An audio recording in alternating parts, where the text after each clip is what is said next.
You're about to listen to TADPOG. Tyler and Dave play old games. It's a comedy video game podcast. We would like to stress that the hosts are not experts and are really just very crass commentators.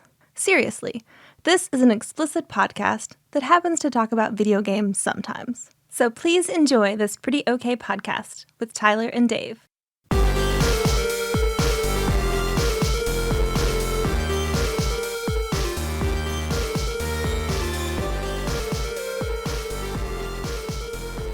Hello, Internet, and welcome to another TADPOG podcast, where, this be the part, well, I'm your bear host, Tyler. This is the part where we talk about intros and everything like that, but, dude, it's hard for me to keep a cap on how much I fucking hated the game that we're talking about this week.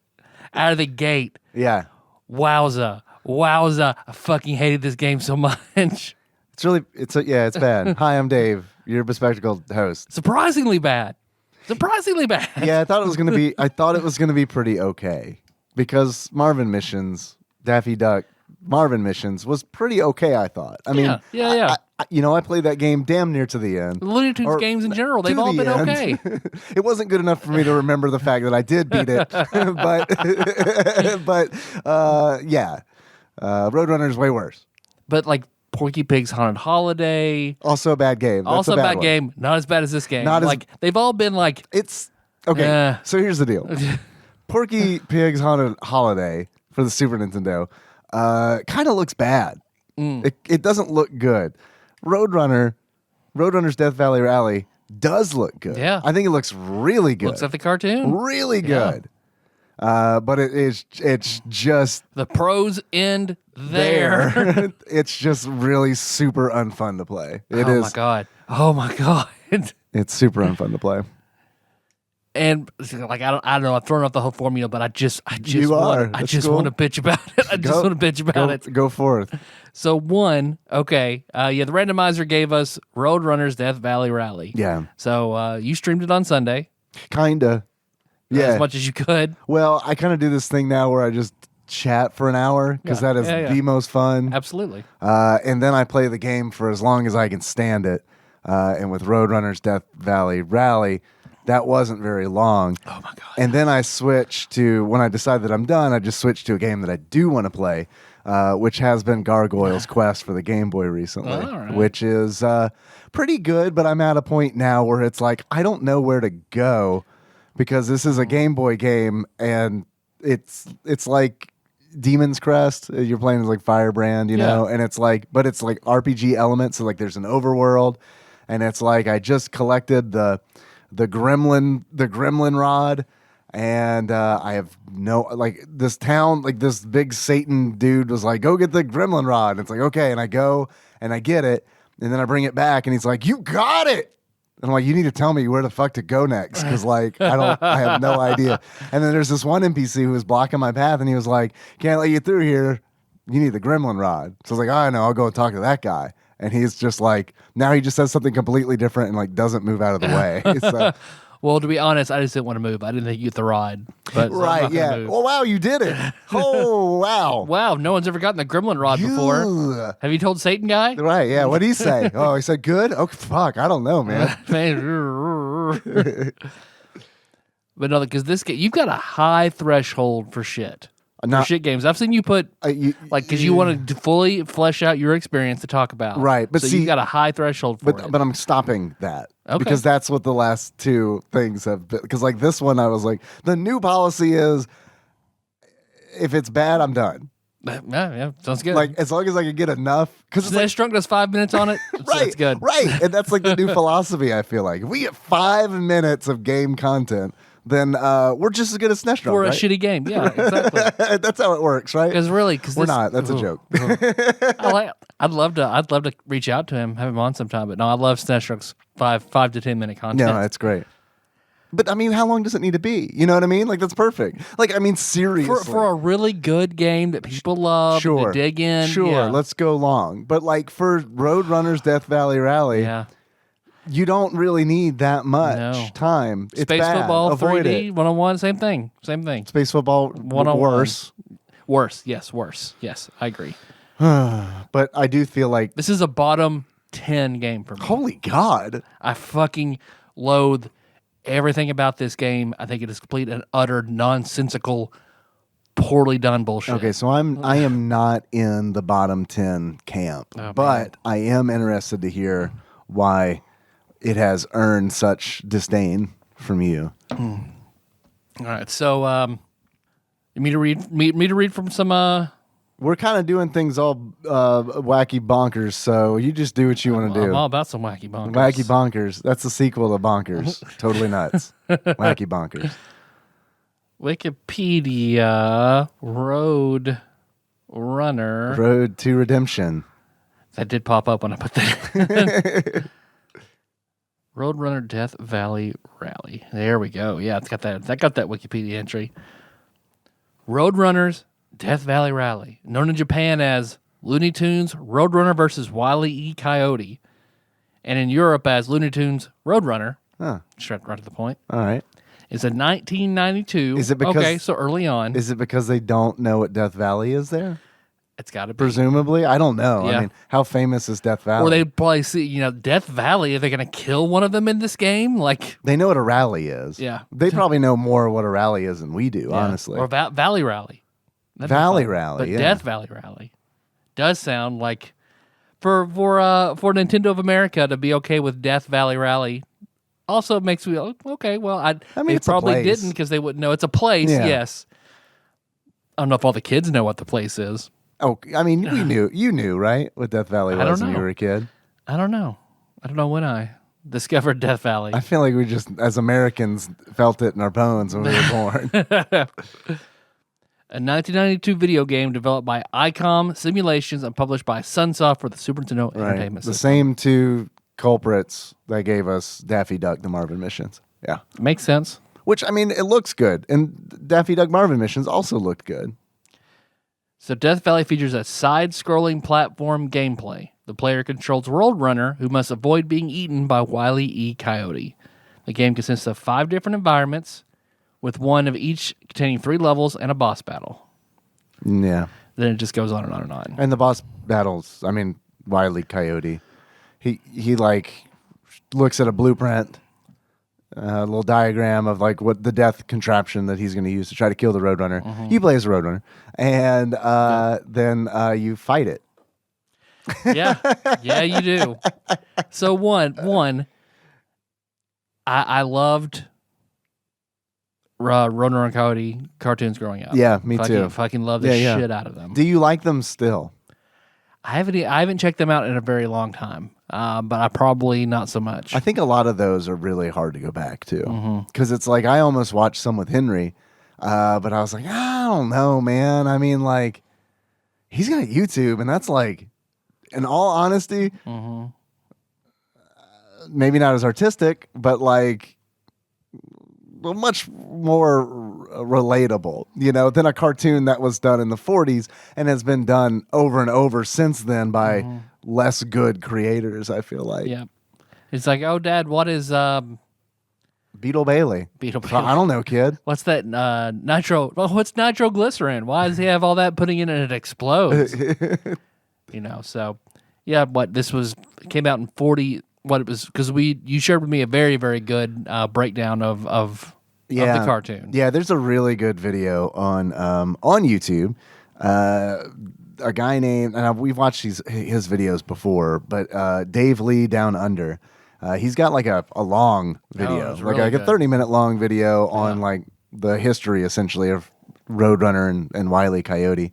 Even for the history of the whole cartoon, all you need is 30 minutes. Yeah, I mean, yeah, for real. I mean, and honestly, like all of that was way more interesting to me than the game was because the game is essentially, I mean, it's a poor Sonic the Hedgehog clone is kind of what it felt like to me. like the attempt, like maybe somebody started out that way, then somebody else got in the way of that. The big problem with the game is that the level design is absolutely horrible. Oh my God, it's so And- bad. And so like Sonic, I know that we kind of disagree on Sonic the Hedgehog, and that's cool. I know like, a lot of people don't like Sonic the Hedgehog, but I like Sonic.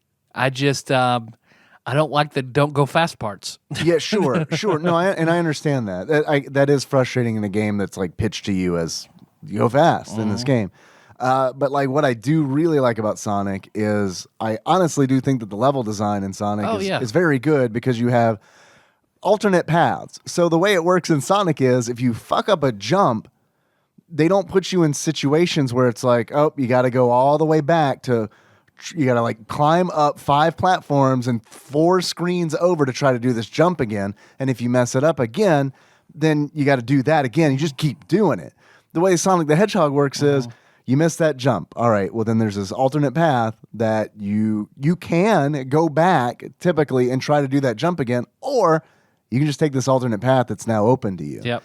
Roadrunner does not do that. Oh, no. There are so many different ways. There's one right way, a ton of other ways, and you're going to have to go to the end of the level, then figure that out, then go all the way back to the starting. Right. And it's easy to mess up because oh my God, it's the so easy to mess platforming, up. the mechanics itself are really bad because not only like, okay, so the Roadrunner jumps really high, is floaty. Oh, yeah. Oh, my God. And the sprite, the character is so wide that it is impossible. Hold on, Dave. Not hold large. On. Let me. Not large, let me go out wide. here. I'm going to open up this store. Hold on. I Yeah, please.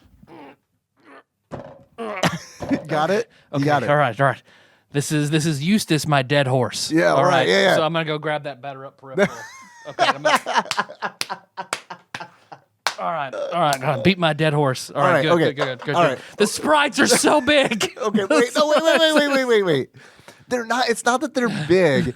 It's that the Roadrunner is so wide. So wide. And the platforms are so small, that it is like, it's so difficult. It's so bad. Yeah, it's like, I gotta land on this tiny platform. It's the second level, dog. It's like, what the fuck, man? I gotta do like 5 of these in a row. And you just barely press jump. Oh, yeah. If I fail, it's like, well, I gotta go 4 screens back over and then climb back up and try it again. Or you fall down and die. That's also a thing. Right, sure. Oh, it's so bad.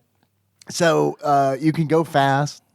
The Roadrunner, that's You kind can of go fast. You can go so slow. Well, I think the Roadrunner is like. Because you remember all the times when you're watching the cartoon and the Roadrunner moves really slow, like through molasses to gain speed and get away. Because that's how he runs. Did you feel like that? I felt like the Roadrunner was too quick all the time. Even I felt like his jumping was super high and super far, and you had to do fast, like man. precise fucking platforming. Oh yeah. But like just trying to run and get speed when you can, it's just. You would think this is a game that I would like because it is pretty. This is a challenging ass game. Like I mean, if you're looking for like a miserable, challenging experience, then this is it. And miserable not in like a Ghosts and Goblins kind of way. Miserable in like a. Well, some people who didn't know what they were doing put this game together kind of way. There's a reason Sunsoft went bankrupt pretty soon after this. Yeah. Because holy fuck. Okay, starting off, premise overall. Roadrunner versus Wile E. Coyote cartoons. You're right. Okay. The premise of the cartoon. Yeah. I do not see how, outside of maybe a racing game, how this translates. Man, with 2 characters, that'd be rough. I mean, you could bring in the other Looney Tunes and have like Roadrunner just runs while he's on a rocket. Bugs is on whatever the fuck he wants to be on. I feel like that's the only way you bring the giant carrot Fraggle car from McDonald's. Elmer Fudd is on a gun. He just keeps firing. Shoots back. Yosemite Sam. That's he uses his pistols like a jetpack. See that's something I could get behind. No, I mean, like for $10, sure. Like if we're like the Garfield price range. Exactly. Which, by the way, I don't know if I mentioned we played that for Game Buds a few weeks back. Surprisingly good. Really? Yeah. I mean, for what it is, like going in with low expectations, it's like for a 97-cent game. It's not too bad. Pretty much, yeah. I mean, look, the netcode worked a whole lot better than almost anything I've ever played on the Nintendo Switch. That's sad, man. Fuck. But the art assets is really funny because it's like very bare bones and like clearly like, well, we got the rights to these Garfield characters and like didn't really know where to put them. So we grabbed these like, I don't know, buildings from like fucking Gary's Mod and shit. Like, I mean, it's pretty Perfect. It's pretty funny. I mean, this is all, everyone's playing this ironically anyway, so it's fine. Well, yeah, it's wild, right? Because it's such a interesting market, because it's like, I do feel like you're right. A lot of people are playing it ironically, and they're like, oh, this is actually not so bad. All right. And then there's like the other market. Under promise, over deliver. Right. Thy name is Garfield Cart. But see, also like they really need to open it up to U.S. acres as well. Like I want Wade the Duck in there, Roy, I want him in there. Fuck yes. All that. But like the other half of that market is, so yeah, we got the people like our age and a little bit younger playing it ironically, and then there's got to be kids legitimately playing it and loving it. Yeah. I mean, just because they watched like the Bill Murray Garfield movies or some shit. Or the new CG Garfield stuff that's on, I guess, Netflix or something that Henry was watching, and I was like, what is this? You turn this off. He goes to Hawaii, and that's it. Here you go. Yeah, right. This VHS tape. So, but I don't see how you can truly transfer the cartoon to a game, because like the fun, everything that is fun about the cartoon does not work as a game. How about an endless runner?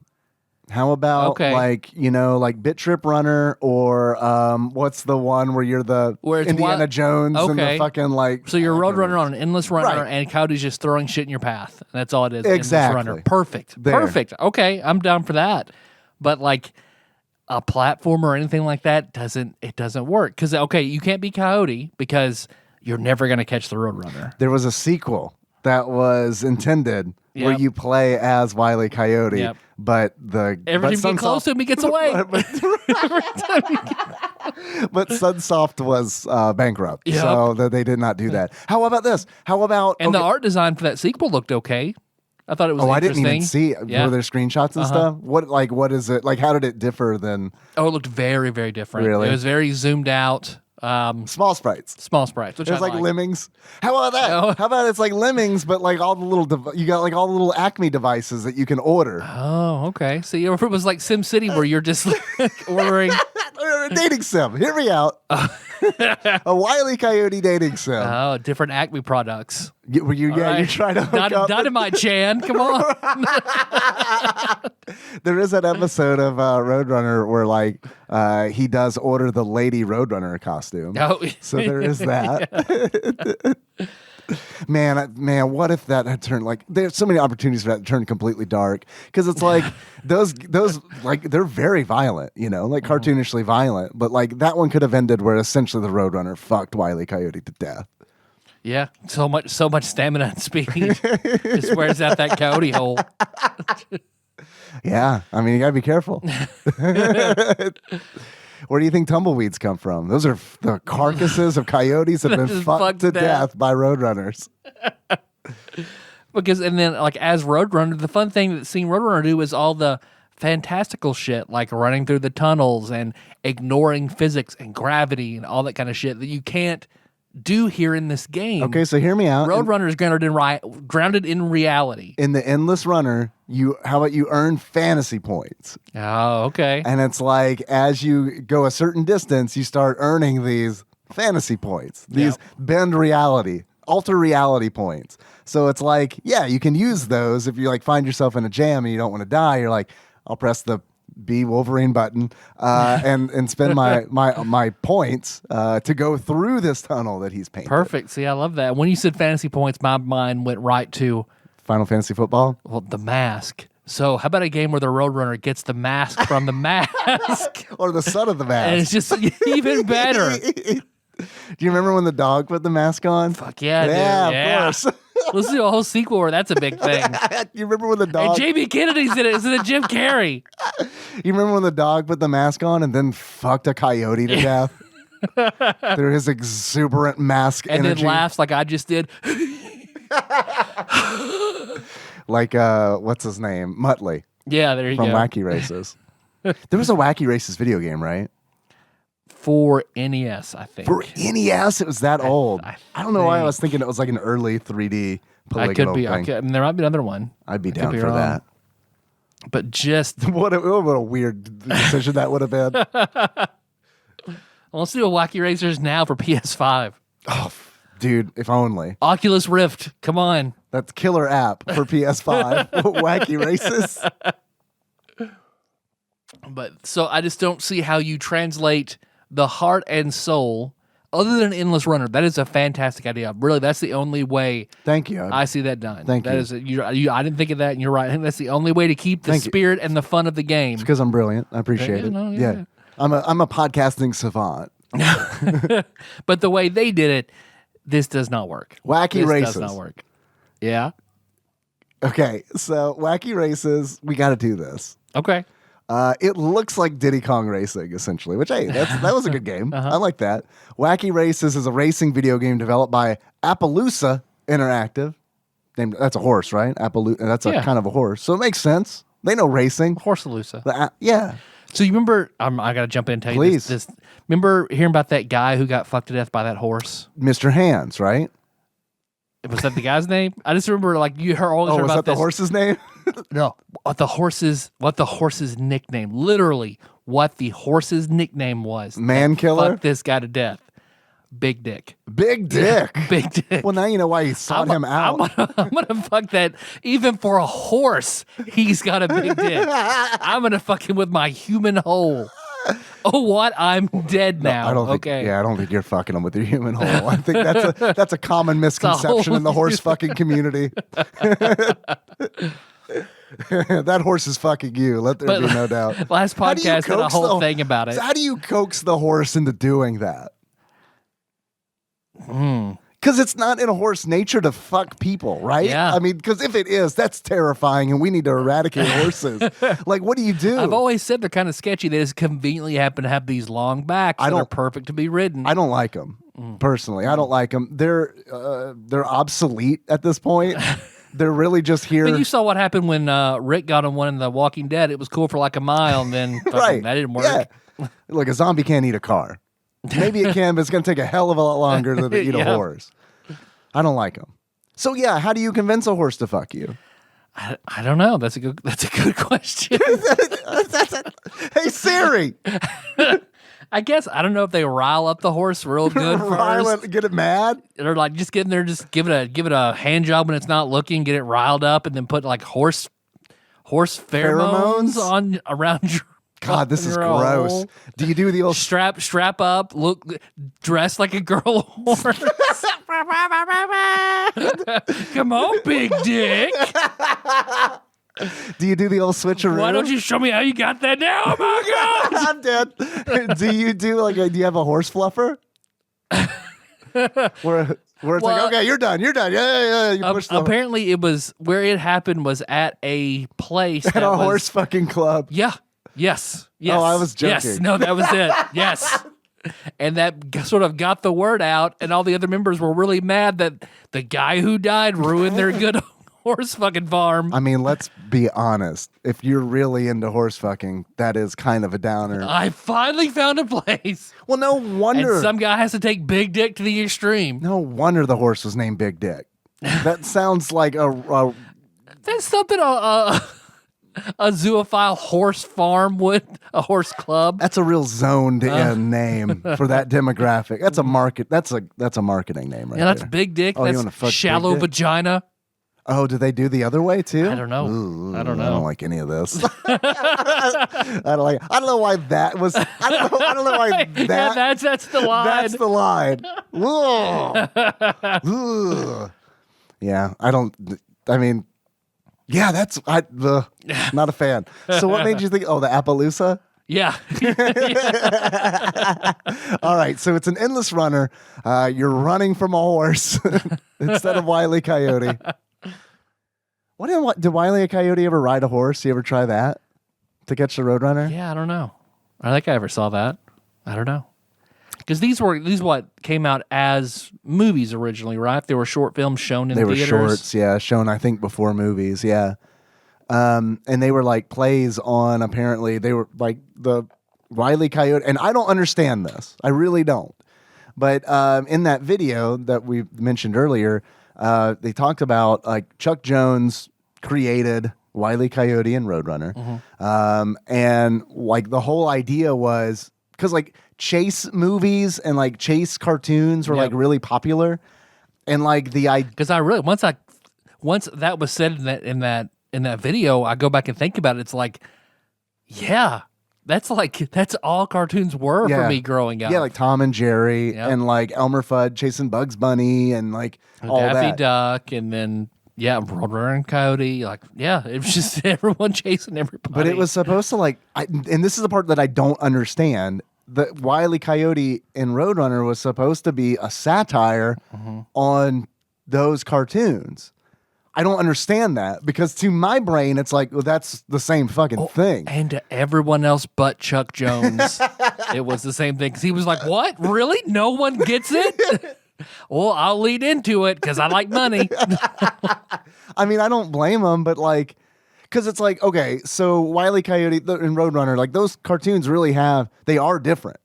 And like, because I thought this was really interesting because, I'm a lawful boy and I love rules. Chuck Jones had 11 rules. And they're wonderful. That's a great thing that he did. Yeah, it's like, here's structure for Roadrunner cartoons. Would you like to hear the rules? Yeah. Rule number 1.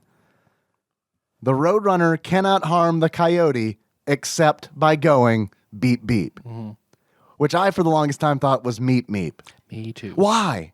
Why did I think it was meep meep? Because it sounds like meep meep. It does sound like meep meep. It's sort of echoey because the voice, the meep meep beep meep beep meep is somebody he used to work. Chuck Jones worked with a background artist. Yeah, who would have hands full of stuff, and to get by people, he would go meep beep. Yeah, and they like, that's it. Just recorded that. Yeah.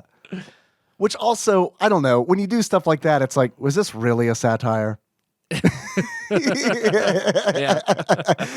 Are you just a misunderstood genius? Which I mean, like, I gotta be honest, like Chuck Jones, like absolutely, amazing, like animator and animation director. Rule number 2: no outside force can harm the coyote. Only his own ineptitude or the failure of Acme products. And that's where also Roadrunner cartoons are different because like all of the things focus and feature these Acme contraptions that the coyote buys. Like, and these show up in the game. And I do think that this is a nice, play Beloved Adam's game and say 3 positive things about this game. 1, I do really honestly think that it looks really good. It does look very good. The colors are great. It's a bottom 10 game for me, but I can say, yes, it is a very good looking game. All the characters are on model. I mean, like, it's all very, very nice. I can tell that they really cared about how references to all the episodes. Absolutely. Like all the real shit is in here, and it looks good. And it does. Right. Yes. So, second positive thing, they pull a lot from the cartoons directly because it's like when you're in the platforming stage, like for example, there's one stage where Wile E. Coyote is in like a hot air balloon and he's got little remote controlled airplanes, like little toy airplanes. Fuck that fucking level. He's putting grenades in it. Yeah, absolutely fuck that level because it's like, hey man, we put a whole bunch of small platforms you need to jump on and we're just going to chuck tiny fucking airplanes at you. And if they hit everywhere. Here's a cacti that can't hurt you. Here's a cacti that can't hurt you. Okay, now that can hurt you.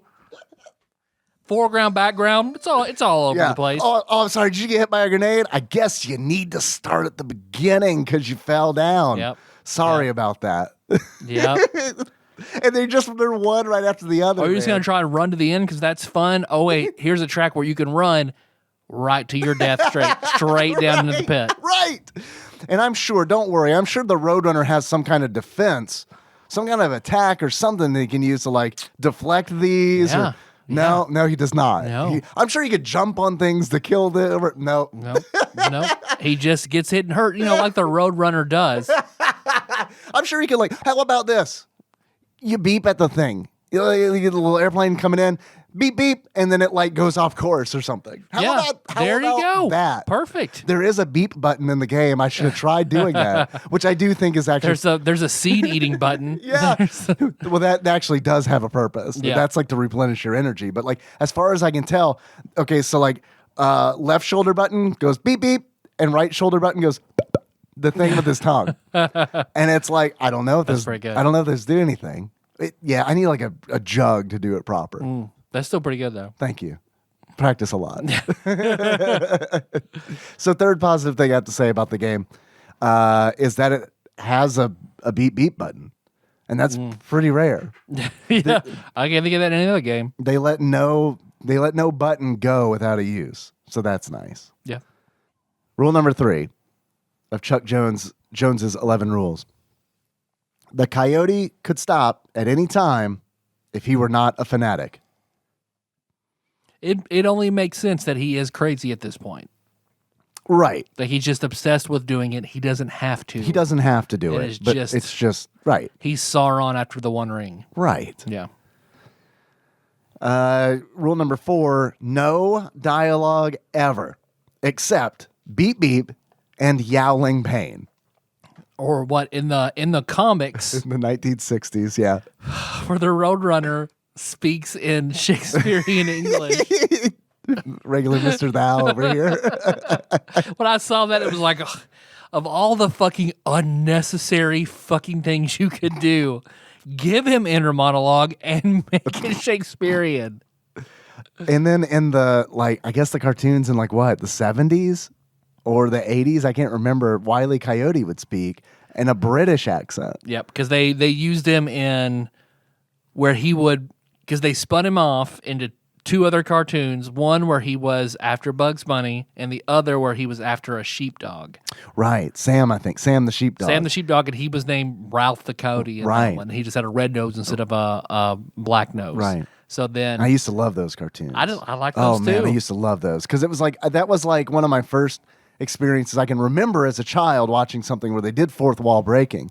Because like the one that sticks out in my mind vividly is where it's like Sam the sheepdog and he's not Wile E. Coyote. He's what? Ralph. Ralph. Thank Yeah. you. Ralph the wolf. You said that earlier and I forgot.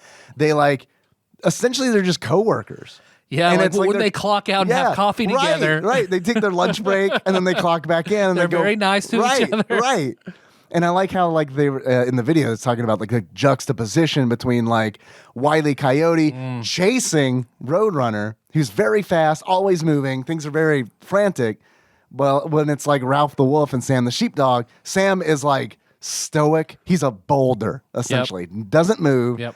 And a lot of times like Ralph gets in trouble because essentially Sam is unmovable. He's the blob. Yep. Like that one where he's like trying to like got Sam's on a seesaw and Ralph is like jumps down from like a crazy height to try to launch Sam off a Yep. cliff and Sam doesn't move because he's the fucking blob and nothing moves the Because blob. the Coyote knows, okay, Sam is invincible. Right. He is the immovable juggernaut. He cannot be beaten. I have to get him just to distract him to stop looking at the sheep.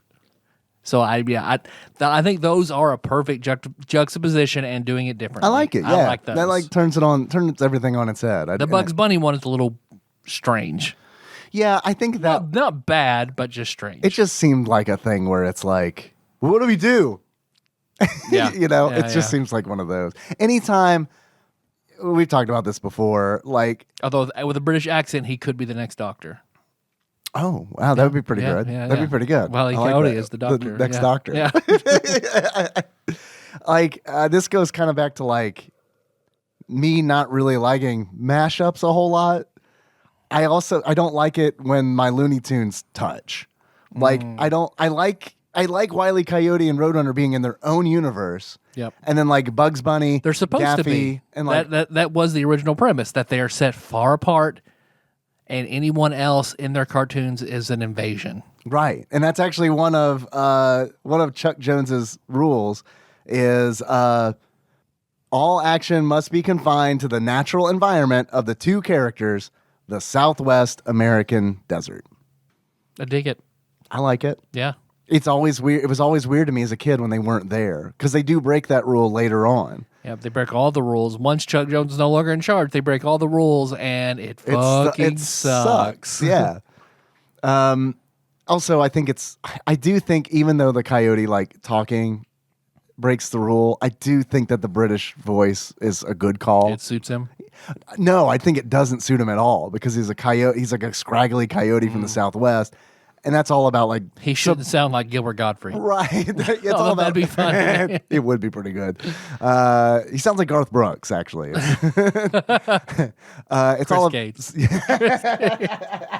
yes, I'm sorry. It's all about subverting expectations, right? So I mean, it's like, but I do feel like if you're going to do that, he should have like one line or something where it's like the Kevin Smith thing where it's like he never speaks but like one time and then it's like that's like and I know he speaks more than once but like per movie he typically only speaks once. I think that would have been the better play where it's like Wile E. Coyote speaks once and when he does it's in a suave British accent. Yeah, I can be behind that. Let's see, another rule: the Roadrunner must stay on the road for no other reason than that he's a roadrunner. That checks out. Yeah. The game Except for what? When the coyote gets him to go off the road, like when he paints the road into a rock or he runs up to a cliff, so then the coyote then, runs off and falls. Right. But the roadrunner stays on the road. Yeah. And I do think that that's what is, like, if you think about it, that's what makes some of those gags really interesting because it's like the coyote paints a road on the boulder and it's like the roadrunner just Stays on the road. Stays on the road. Yeah. The roadrunner, like, even like when he like is running and the road like curves around a cliff or something, like when he's running on the road, like he'll go off the cliff but take the road with him essentially. So I think that's kind of interesting. Okay, yeah. It's almost like the road is like his Venom symbiote suit. We are Roadrunner. That's the thing. That's the trick to catching him. He has to get him off the road. Off the road. And it's impossible because they are one. Maybe Wile E. Coyote could trick the road into hating the Roadrunner. Oh, like making Aquaman afraid of water. Right, yeah. Let's see. We got another rule. All tools, weapons, or mechanical conveniences must be obtained from the Acme Corporation. I don't really understand why that's important, that it has to be Acme, but Yeah. it seems like, are you doing world building? If you just always expect the faulty products or something to not happen, then it's always just this one company who gives products away for free. And again, in the game, Wile E. Coyote uses those things. Like, I mean, he uses the green bat suit, the flying suit that he does in the cartoons. Like, there's a level where he's using that. That's the level where I quit. It was like one level after that for me. Yeah, because like there's a level like after that I think where he is using like the motorized scooter steamroller, which is also from the cartoons, and it's like, so I mean, kudos for that. I mean, really, truly, good job keeping it true to the source material. But I mean, it was just horrible to play. It was a frustrating, horrible experience, poorly designed experience. Because it's just, God, how fucking precise, like Mario precise, the single blocks. But imagine it's Mario. Imagine it's four Marios holding hands. Yep. And they all have to jump at, that's the width you're dealing with here. Yep. And the flying fish are jumping up at you. Yeah. And also straight at you. And also sometimes downward at you. And sometimes stuff, you can run into it. Yeah. Sometimes. Yeah, it's okay. It all looks the same because you are in the American Southwest. Right. It all just kind of... Except for the last level where you go to Mars. Is that true? Yeah. Yeah, in the last level you go to Mars. I started watching a 20-minute tool-assisted speed run of this game, which was impressive. It made it look like, oh, that's not so bad. No, it was bad. Henry and I watched a playthrough of the game, and man, he was into it at first, and then about 10 minutes in, he was like, asked the question you always hate to hear, how long is this? And I was like, I get it. I do. I do get it. It is very much the same thing kind of over and over and over and over again. Yep. The only thing that really changes are the level designs, which are bad. Yep. All of them are bad. Oh, I don't understand what they were thinking. I just don't. It doesn't make any sense. I think they were thinking, let's make this look as good as possible and not really. We don't know how to do level design. Like we don't know how to make all a good these game. floating platforms everywhere where the game is more. It's almost more vertical than it is horizontal, and that's fucking stupid. Especially for a Roadrunner game. Yeah. No, he's just jumping up, floating fucking ledges into the sky, following road sign. Like, it's just, when what's fun is like when you get to go fast, when you can charge up or dash, whatever. Okay. All right. Yeah, because there's an energy bar. Like the first level. Like, the first level is just straight ahead. You just go fast to the end. Right. It kind of sets a tone like, okay, this could be fun. Then it very quickly changes and never returns. Right. Yeah, it becomes like a that was the demo level they shared with somebody to get it greenlit, and then fucking did the opposite. Next rule: whenever possible, make gravity the coyote's greatest enemy. And they do that a lot, and I think that also makes sense. That's all. It's always a dependable good gag. Mm-hmm. Next rule: the coyote is always more humiliated than harmed by his failures. Mm-hmm. You have to. I get that you have to empathize a little bit with them, because I remember, dude, I always did as a kid. Like the hidden camera shows and shit. Like when that first came out, Candid Camera and all that. Yeah, Candid Camera. When it first came out, people were pissed. Yeah, it was a huge bomb because you didn't show the reveal where they pointed the camera and There's they laughed. the camera, right? It's just them being confused, and it would end, and people hated it. Yeah. So like you have to empathize or know that everything's okay, or show, if it were to just him just fucking up, and then if you were to like feel too bad for him, then it will ruin it. So you have to like, he fucked that up, like, because he won't quit. Like there has to be. Well, I understand. That's a relatable thing, because it's like I feel like at some point in all of our lives, maybe it's ongoing, people feel like, I personally feel like I'm doing things, like I'm just working against inevitable forces. And it's just like, I think we can all relate to that. And I think that's why Wile E. Coyote is so relatable, because it's like he is working against a force of fucking nature. And that's how they describe the Roadrunner. Right. Yeah. He's the Majin Buu of and gravity is also a force. I mean, that's like so he's like always working against these things and trying to compensate for it by buying tools to try to. Where does he get the money for that? I don't understand that. I don't know. Does he live on a coyote farm where people pay? He can go steal it? I don't know. Yeah, I don't know. I mean, who fucking ships things to a coyote in the desert? I'm sure that's answered somewhere. It's probably Yosemite Sam. There you go. All right. They cattle wrestle together. Right. Let's see. Next rule.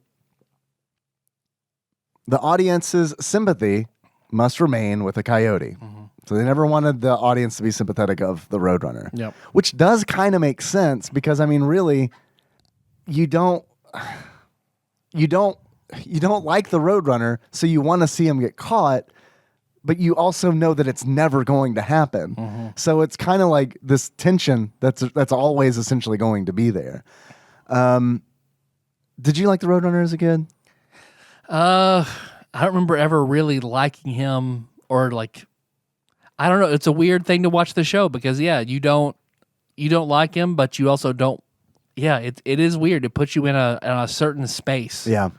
There's one time that I really liked the Roadrunner, and this is a moment in Wile E. Coyote and Roadrunner cartoons that is just stuck in my mind for a very long time, and that is when the Roadrunner gets much larger than Wile E. Coyote. He's gigantic and just kind of looks down at him, and like the deep resounding right. Yeah, I remember it scaring me a little bit. So when I said I remembered it, I meant that I experienced trauma as a child. Yeah. That's the stuff that you really sticks and you remember. It has to be traumatic. Let's see. And the last rule is the coyote is not allowed to catch or eat the Roadrunner, which makes sense, because if he caught and ate the Roadrunner, you would no longer sympathize with the coyote. And also, how could they make more cartoons? Right. Yep. So Wacky Races Wacky Races, yes. Yeah. So back to Wacky Races. Now that we got to the rules. Wacky Races is a racing video game developed by Appaloosa Interactive for PC and PlayStation. Oh, damn. See, I thought there was an NES game. Shit. And by Velez and Dubail for the Game Boy Color. And published by Infogrames in 2000. It is, yeah. I bet it's pretty good. So we'll do the Game Boy Color version. Ooh. Ooh. All right. Roadrunner. He's got an energy bar. The Roadrunner does have an energy bar. Like 5 hits. That you can, like that. Well, he has a health bar. He has got like a health pips. Oh, yeah. Yeah, and you're right. Like 5 hits from anything, and he's dead, essentially. And then he's got an energy meter that you can use to go faster. So, and get up huge hills that you can't otherwise get up. Right. So once that energy is fucking gone, it's like, oh, it's fun. It's time for shitty platforming. Or try to find some seeds or something to eat. Because eating seeds, pecking at seeds, which has its own button. That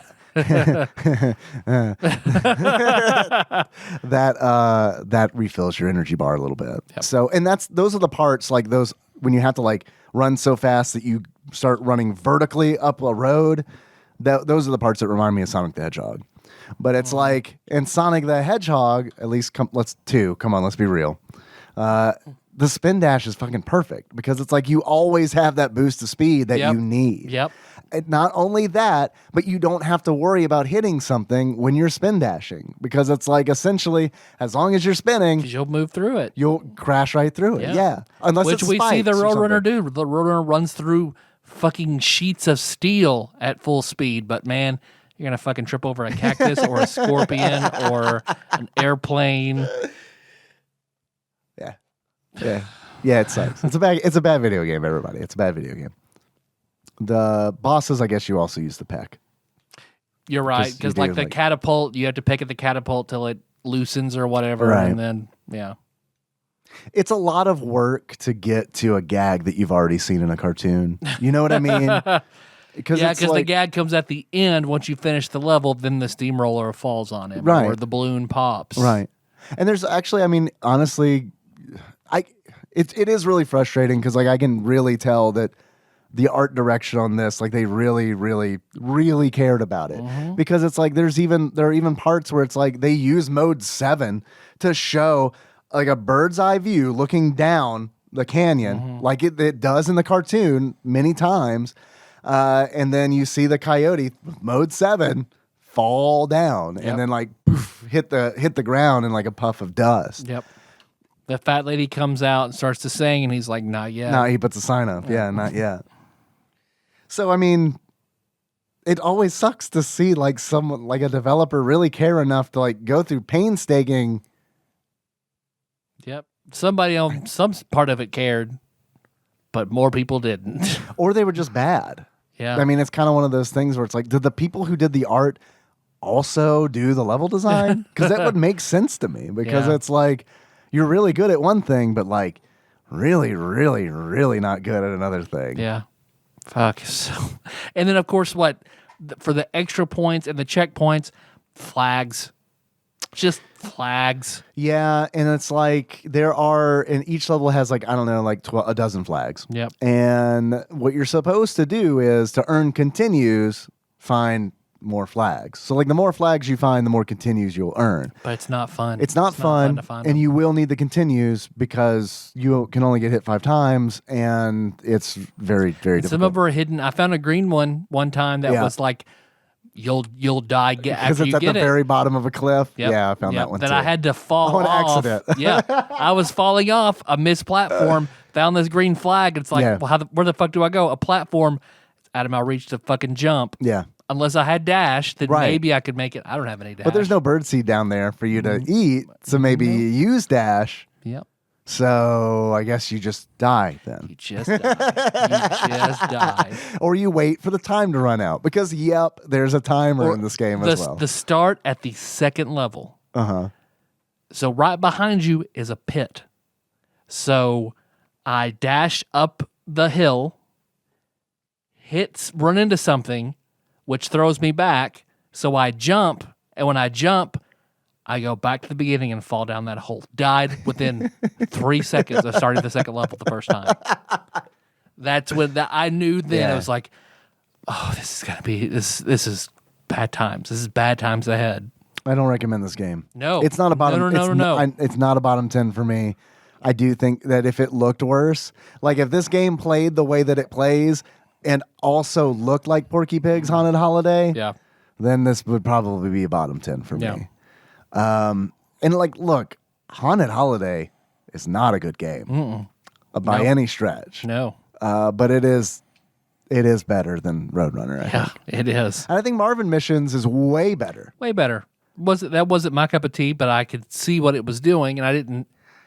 So, but it is leagues ahead of this game. Because the level design in the Marvin Missions, the Daffy Duck game, they're labyrinthine, but like you can shoot things and you have different kinds of guns, so you feel like you can always kind of defend yourself. I never felt like I could defend myself in Roadrunner. It's almost survival horror.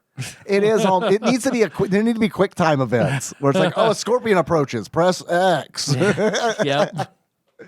Or like a Heavy Rain style. Like I'd love to see a Death Valley Rally Heavy Rain style.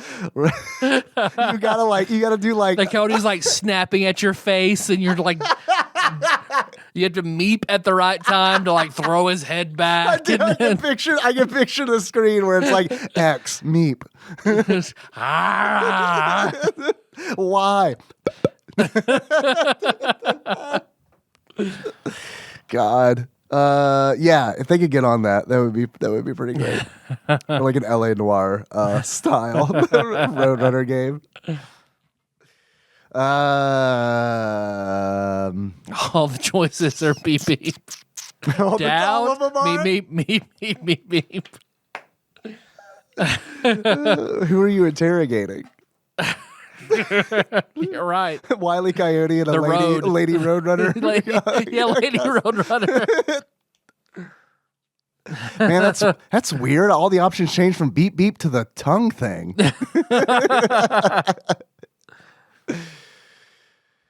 Oh, I bet you Wacky Races is better than this game. Probably. I do. I really. Probably. As much as I hate a PlayStation game now, I bet it is. Really? Yeah. Yeah. I feel like PlayStation is there's so much stuff done right, but that early leading 3D shit for sure. It's hard. It's not as hard to go back to as like N64, but there's a lot of stuff there that's been. When I've tried, it has not been the best. RPGs though. RPGs those hold up, right? Yeah, Tactics. Symphony of the Night though. Symphony of the Night holds up. Yeah, you're right. Let's see. Roadrunner. I think that's it. Yeah. Right? I mean... You're right. There's not much else to say. It's bad. It's really fucking bad. I think that's it. And that's it. That's all there is. Do you have any achievements for it? Not many, because I didn't play the game long. So I literally have one achievement that came in from, from Twitch chat. And that is coming from Bovine Bear Matt. And that achievement is... I'm scrambling to find it. Where is it? Cruelty to animals. In order to unlock cruelty to animals, kill Wile E. Coyote, preferably with an Acme anvil. I've got an achievement as well called Too Fast, Too Furious. And in order to unlock... An early title. Yes. In order to unlock Too Fast, Too Furious, you need to play this game on a stolen TV VCR combo. That's how I played the Final Fantasy VII. Is it really? Stolen from my brother who had it. Yeah. Do you have any achievements for this game? I've got fucking A right it is. And you unlock fucking A right it is when you see that's all folks from dying. Tyler? Yes, Dave.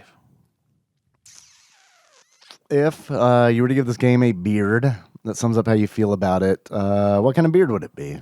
The beard of the really shittily animated, throw the rules out the window, Roadrunner Coyote cartoons of the 60s to where they slashed their budget in half whenever Warner Brothers sold them out and then contracted them back in for a lot less money, and it fucking showed.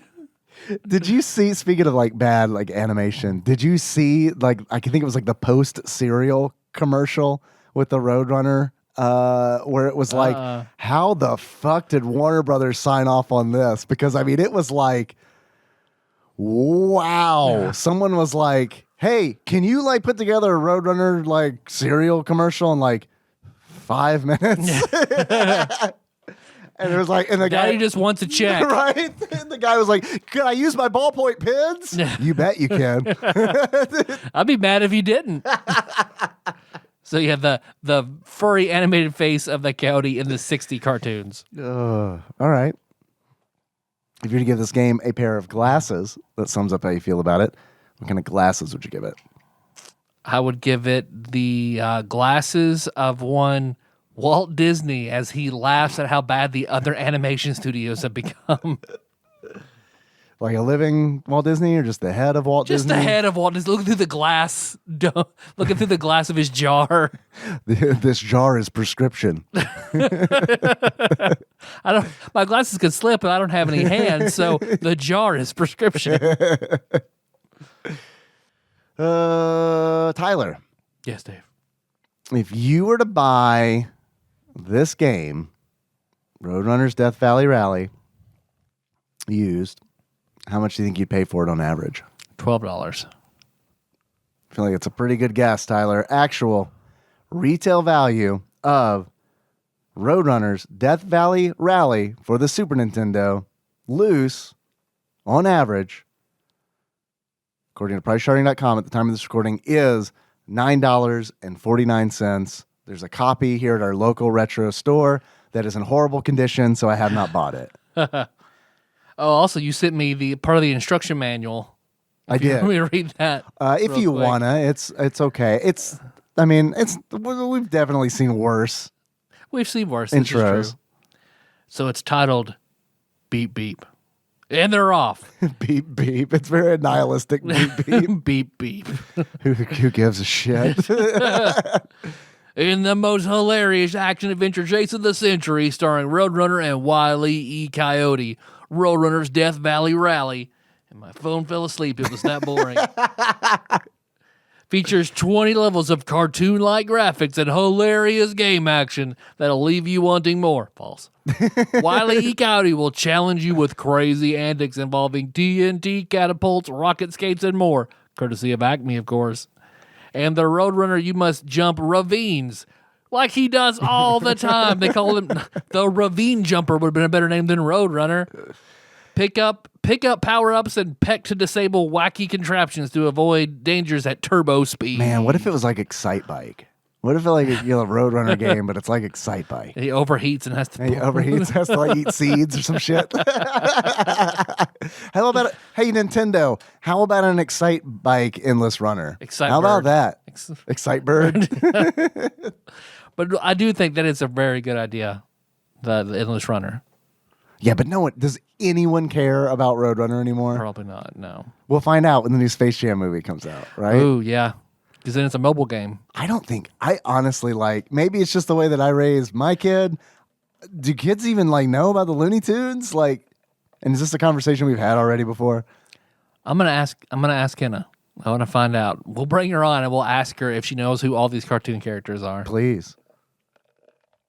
Tyler. Hell, we can even bring Anna out. Anna, do you know the names of these cartoon characters? She probably does, just through osmosis, right? Yeah. But maybe not. I don't know. Because it's dude, Nickelodeon, if they're not shown if kids aren't watching Nickelodeon, because look, I saw all these on Nickelodeon. Because it's Nickelodeon's hey, are these cheap? Oh, they are? Cool. We'll show 5 hours of these a day.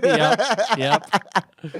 So it's if it hadn't been for Nickelodeon, dude, I would have seen maybe a handful of these as opposed to literally all of them. Because it's It's 3:30. I'm home from school. Well, I guess I'll watch Looney Tunes for 4 hours. Yep. No, I get that feel 100%. I don't know about Especially masturbation yet, so Especially over the summer. Yeah. yeah, for real, man. Yeah. Just ask Anna, like, you know who Huckleberry Hound is? What? Get that Hanna-Barbera bro. bullshit out of my face. He ain't bussing.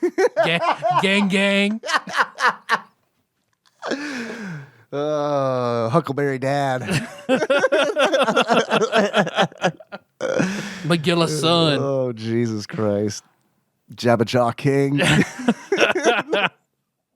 I don't know what I'm saying. I apologize if I'm saying bad things. The SNL where Elon Musk hosted was not a great one, but it was awkwardly funny where he was Wario Yeah. in the trial. Yeah. And it was also I thought just because I have children that age watching Gen Z Hospital to where they were all talking. I didn't see that one. That one was I was also amused by that one. Yeah, Dennis sent me the one where he's playing Wario in the courtroom. And that is like kind of surprising, honestly. Like it was one of those where it's like, man, this is like amusing because I'm familiar with these characters and everything. But it almost had a tinge of like, not everybody knows what's going on here. You know what I mean? Like the performers. Like some of them absolutely, but like when Peach had an Italian accent. Right. Is it weird that like was like offended by its sensibilities? Or it's like she doesn't fucking sound like that. She's not from Brooklyn. That's the point. Pauline, okay. Pauline, sure.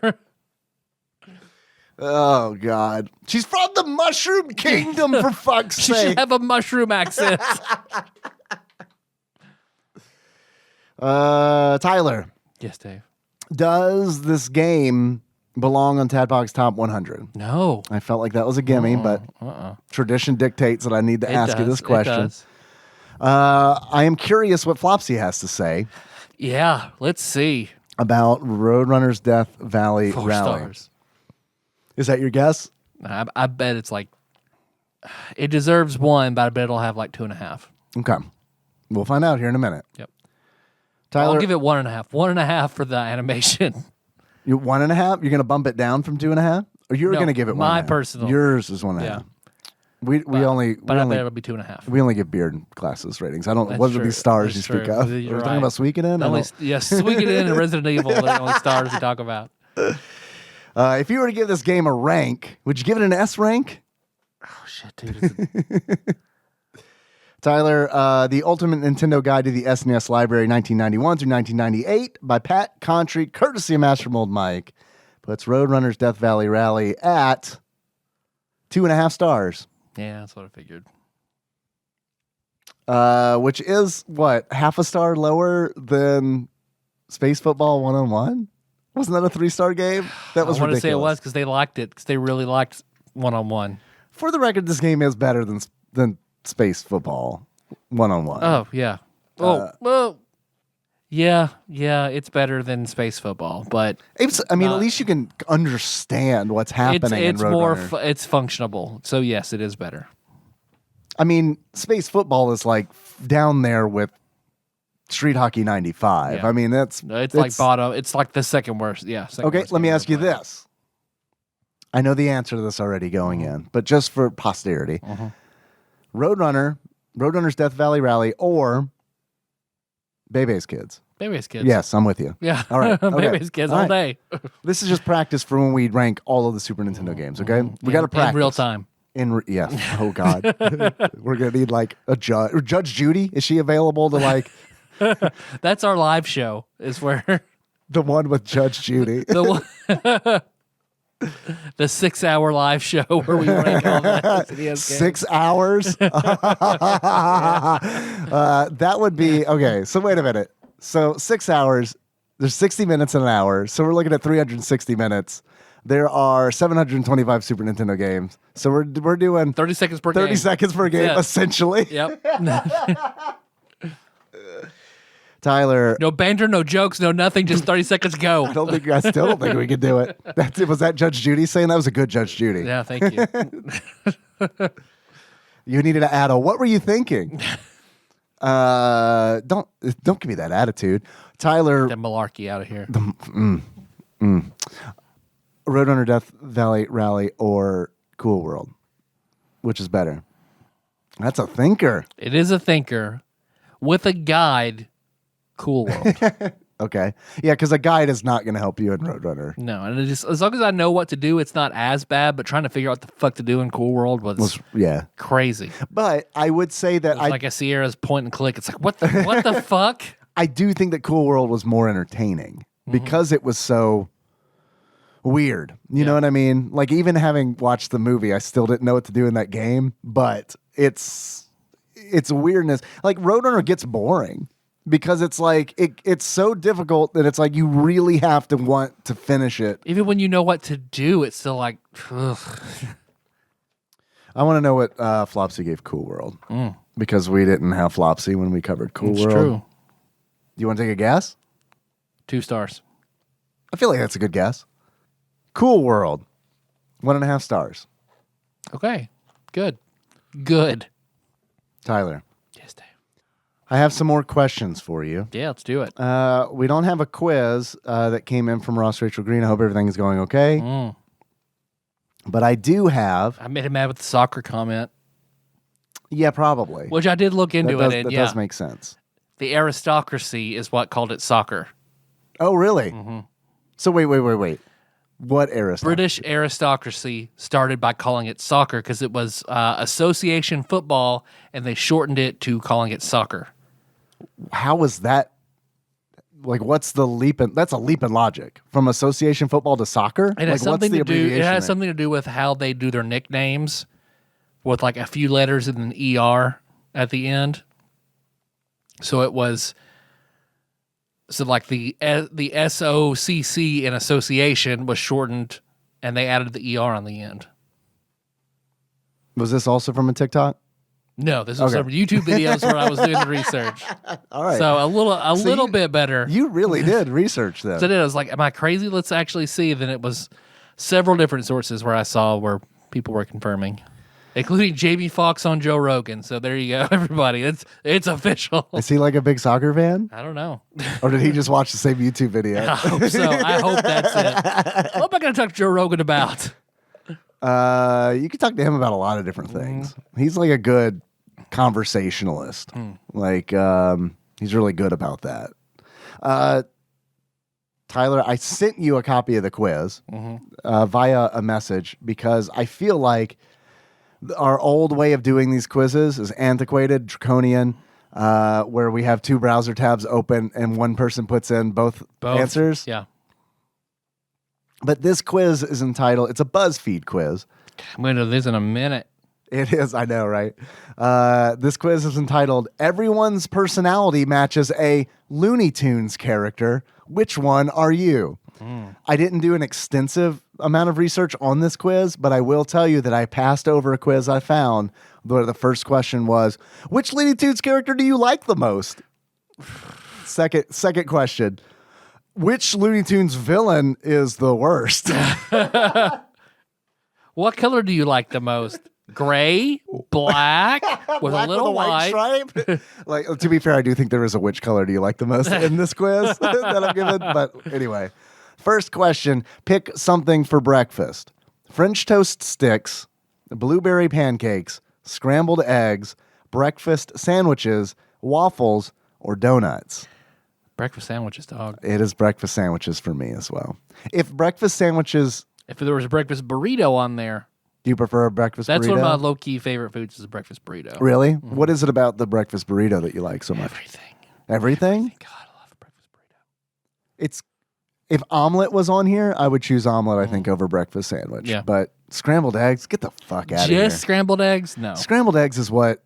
I like scrambled eggs, but I want something else with it, not just scrambled eggs. Scrambled eggs is what I eat when I fuck up a fried egg, is what scrambled eggs is. Yep. Blueberry pancakes? No, man. Heartburn City for me. I'm going to have acid reflux from that. French toast sticks? Okay. How about just regular French toast, though? Donuts? I mean, let's be real. That's not a breakfast food. That's a 2 a.m. food. Yep. Yep. That's I want something sweet food. All right, pick something for lunch. Salad, chicken nugs, tacos, pizza, mac and cheese, sub sandwich. We're going to go the same way. I knew we were Sub sandwich. We're going the same way. Like for lunch specifically, sub sandwich. Like if we're talking Tacos I want for dinner. dude, I will fuck with tacos for lunch, but it has to be either Taco John's or those El Torito tacos al pastor. Yeah.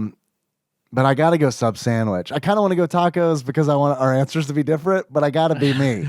Sub sandwich. Yeah. Pizza for lunch? Are you insane? Yeah. Is it your day off?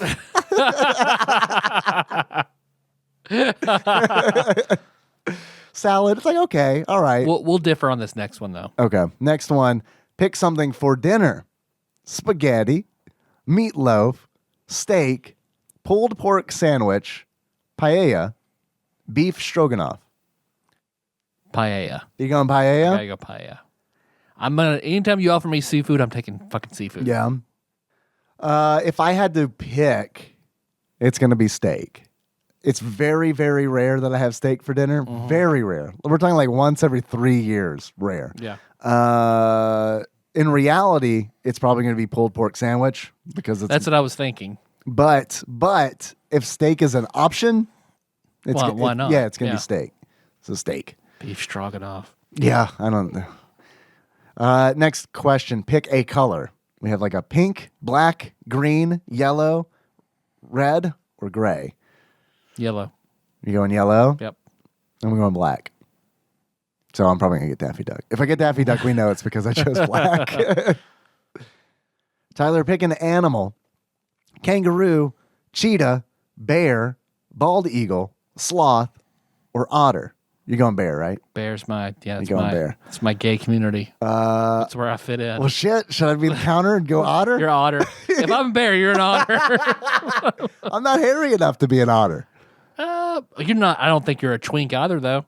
I was going to go sloth. Wow. But I'll go otter. I'll go otter for the goofs. All right, going otter.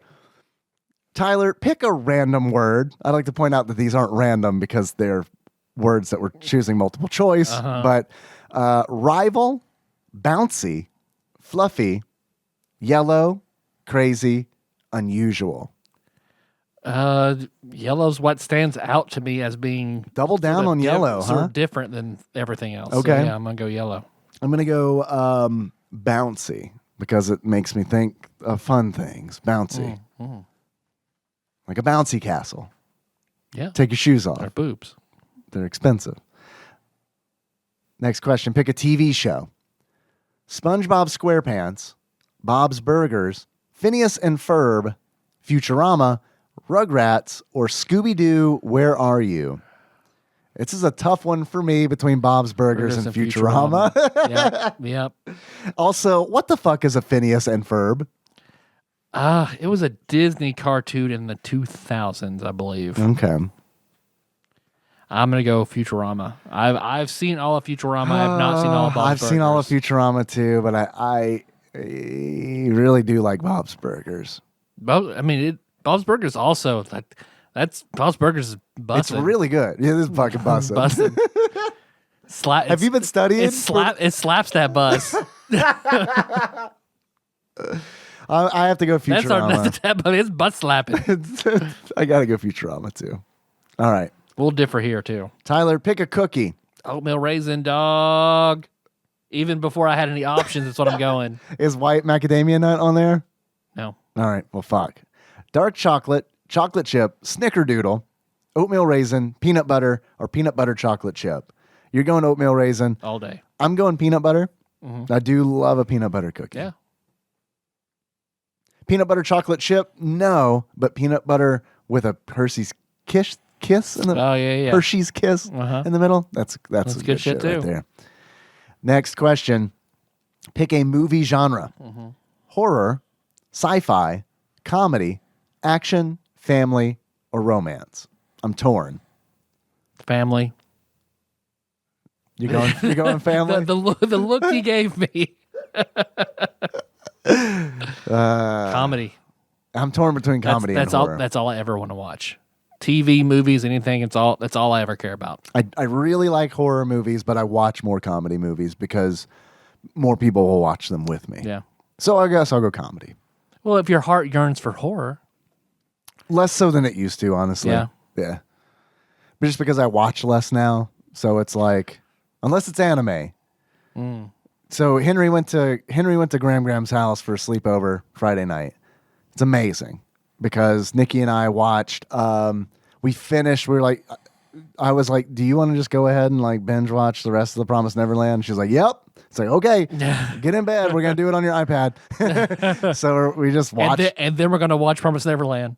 You're right. Oh, dude, we like moved the bed like 3 feet.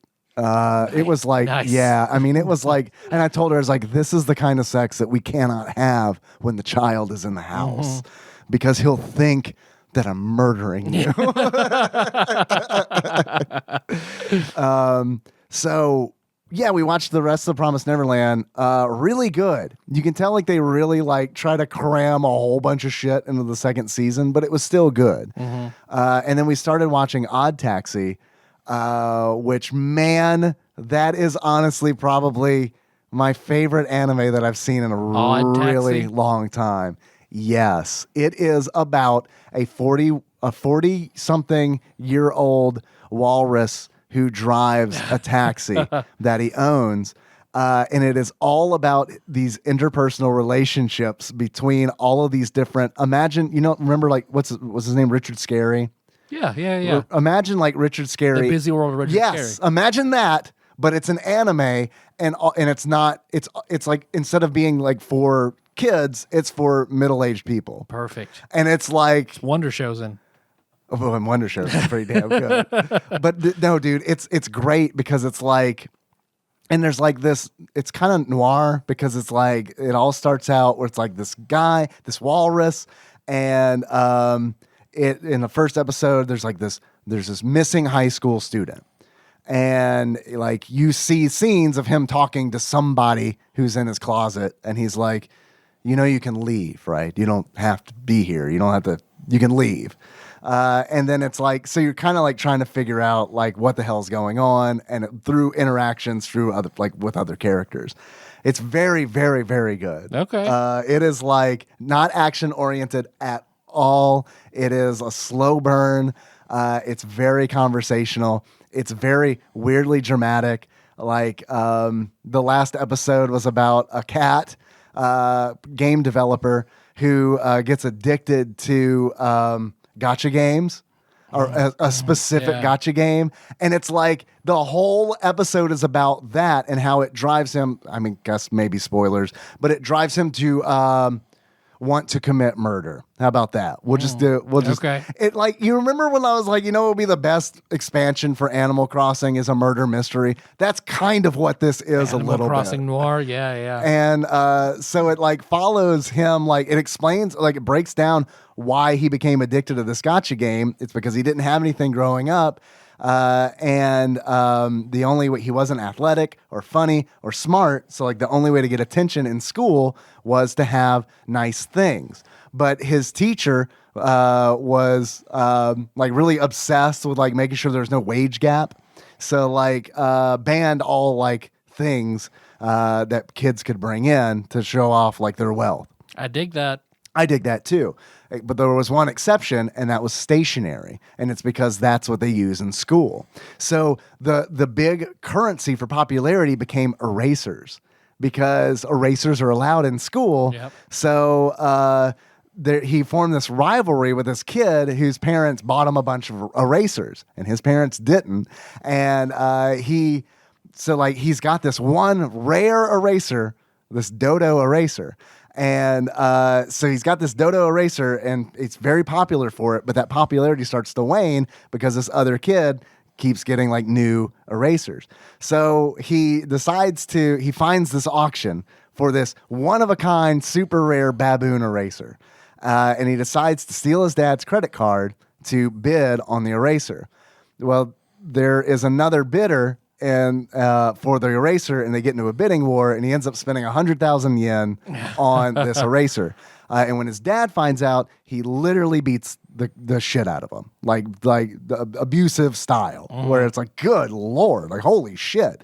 And so like because of that, he forms this like addiction to this gacha game, where he realizes that one of the gachas is because it's like this Farmville style gacha game where it's like you can spend yen to buy chances to get different animals and stuff for the farm, and like the one of the animals is a dodo. And so like he makes this connection with the dodo and becomes obsessed with getting the dodo, spends like 5 years, 5 million yen trying to get the dodo. And he says, I could just buy an account that has the dodo on it, but it wouldn't be the same.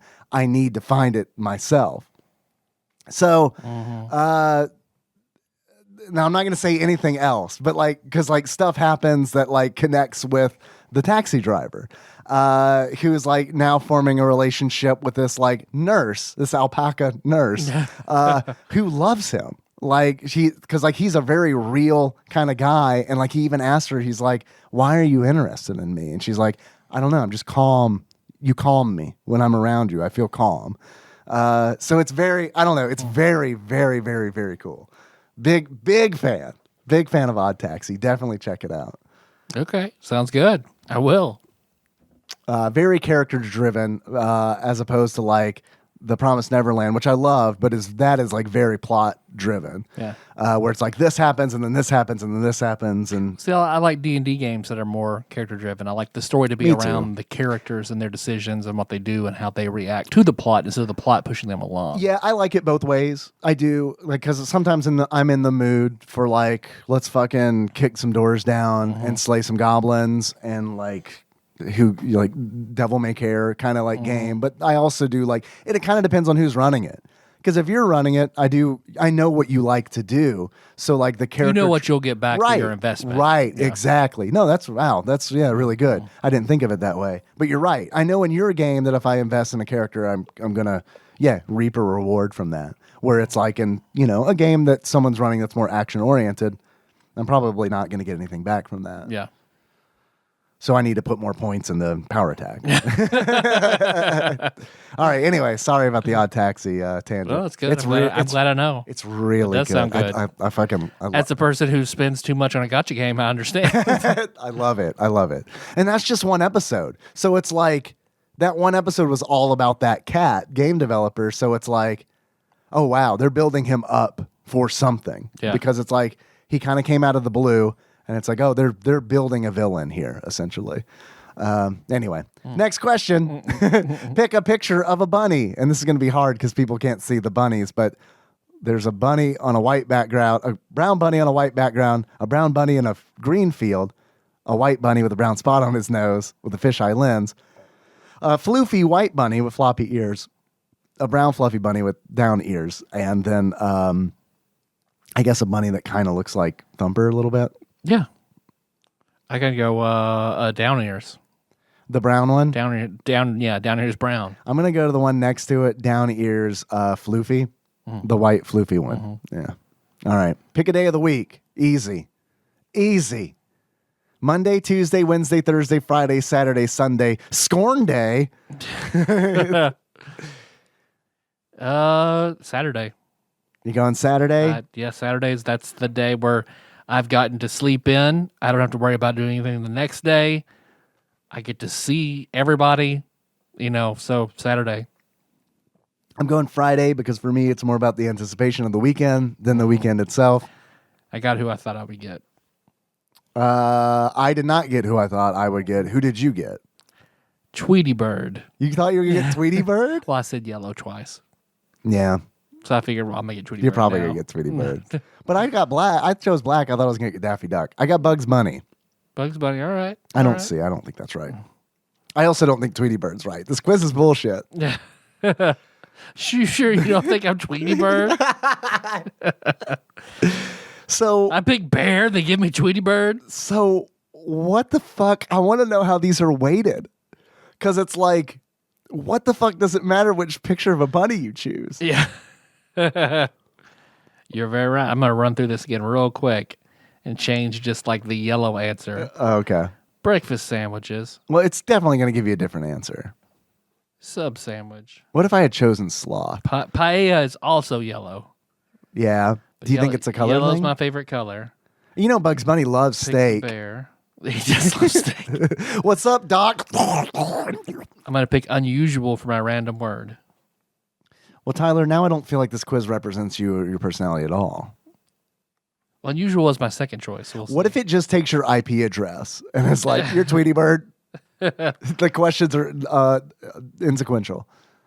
Okay, I changed from Just the yellow? just from yellow to unusual. Marvin the Martian. Marvin the Martian, which I also do not think is a good fit for you, but a better fit than Tweety Bird. It doesn't really even tell you why. Like, tell me what his qualities are so that I could match them to myself, but it doesn't. Just all right. I don't know what Looney Tunes character I would be otherwise. You would be. That's a good question. I don't know.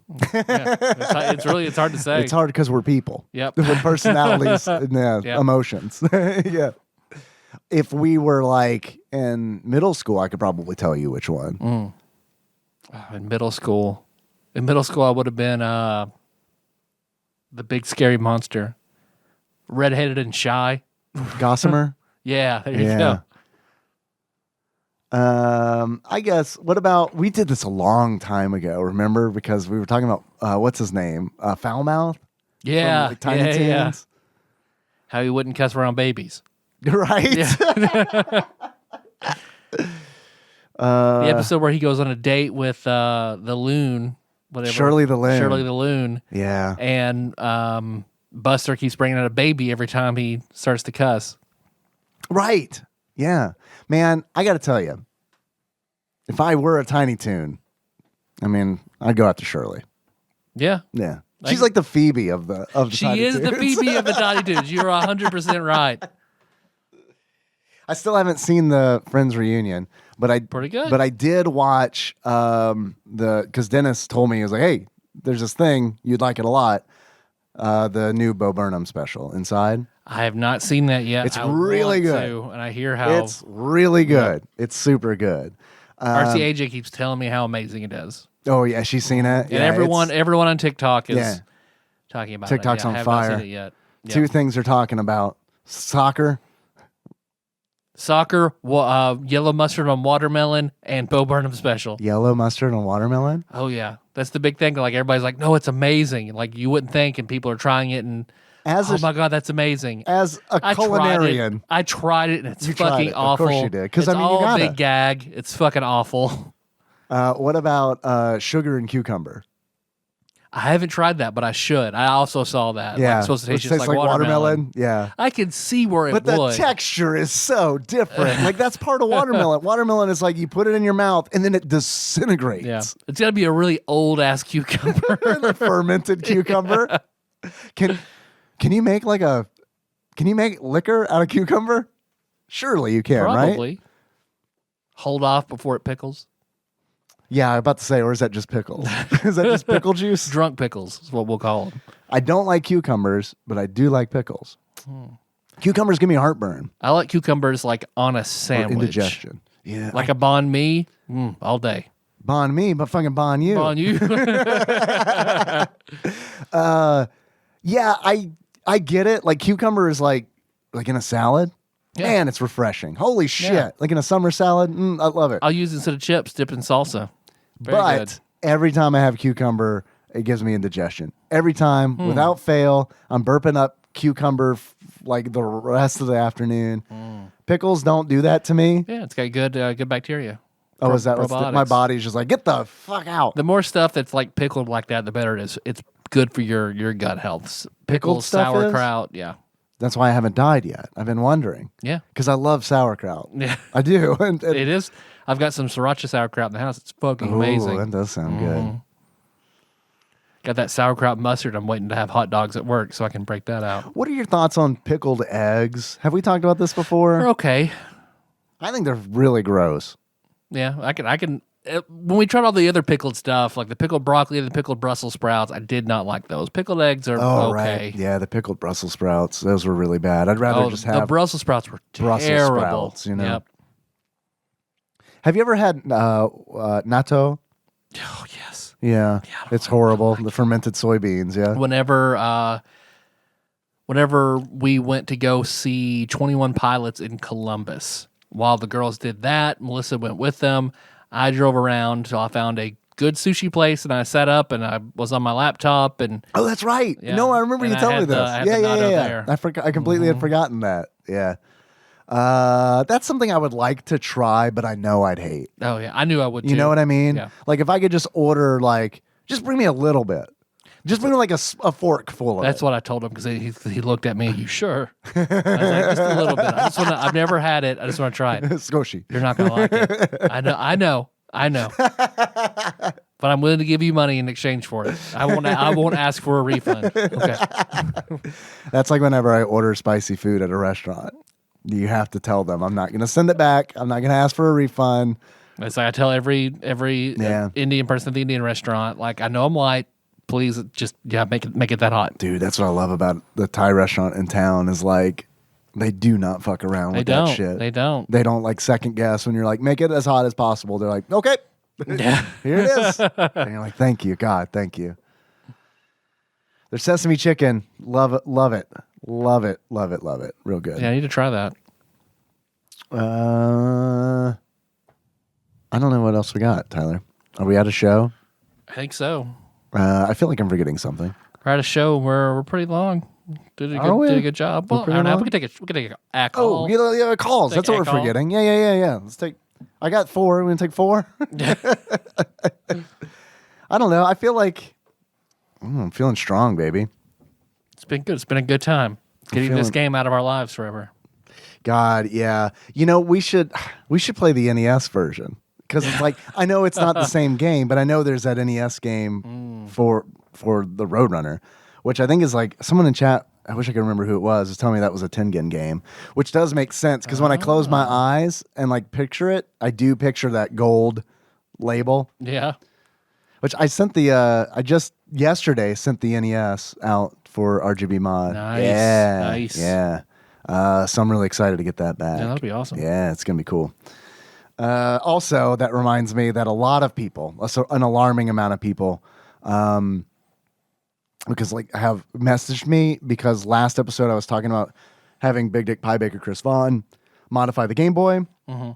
And a lot of people messaged me with alternatives to that, which made me realize that I failed to mention on that last episode that the big reason that I wanted it... that I don't want messages, thanks. That I don't want...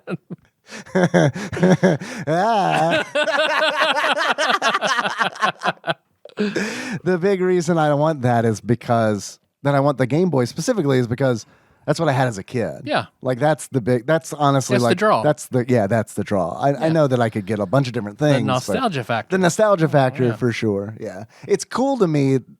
and this is probably because I'm almost 40 years old, but it's cool to me to have something from the past that has been retrofitted essentially. Something that means something to you because... right. Because items have power. You know me. Yeah. Oh, yeah. Let's see. First call, maybe. I don't know. While I was doing all that, I should have probably pulled the calls up. These are in chronological order now. First call, this is from... 2019. This is fine. Area code 562. TADPOG, it's Terrified Michelle. I am driving to my new job. Okay. Sorry to interrupt you right off the gate. Off the gate, out the gate. Out off the bat. But Terrified Michelle, when you first started talking, it reminded me of the call that we got about somebody saying, how do you get a dog to stop humping your leg? Mm-hmm. You suck his dick. Because your voice kind of reminded me of that voice a little bit. That doesn't mean anything. Please don't read into that. But the person who that was, and I love this, because first-time caller Nate Glines said, Oh, yeah, that was my grandmother. To which I said, can you prove it? Bullshit. And he did prove it. He sent me a video of her making that call. Like he knew I was going to say, Yep. prove it. So the very expensive screening service. Yeah. So this call was left in because it explains the preface of Michelle goes through a big streak of calls because she has a new job. Okay. So Michelle called a lot. Not a lot of them make it through the screening service because she is calling from her car driving through. Right. So Michelle, I'm sorry, some of the audio quality, you were very difficult to understand. So a lot of those calls got lost in the mix. On the bright side, I'm pretty sure the next 2 calls in a row are yours, Terrified Michelle. So there's the trade-off. Yeah. And by the way, we should probably mention if you want to call 270-883-2555. Yep. We're going to try to get back on these calls. Yep. And because they are a lot of fun. And doing those 2 all calls episodes where Phil put it cathartic, and it's like, yeah, you're right. It was cathartic. much needed. Yeah. All right. Terrified Michelle continues. It's an hour and a half away, so that sucks, but it's higher pay and benefits, and I got let go from the other job anyway, and so now I have time to listen to audiobooks and podcasts, so that's cool.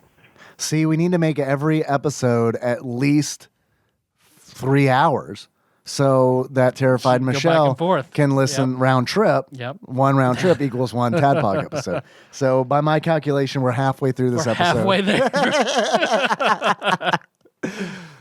Terrified Michelle continues. And I just wanted to tell you that it's a mortuary that is under the Archdiocese Catholic Church.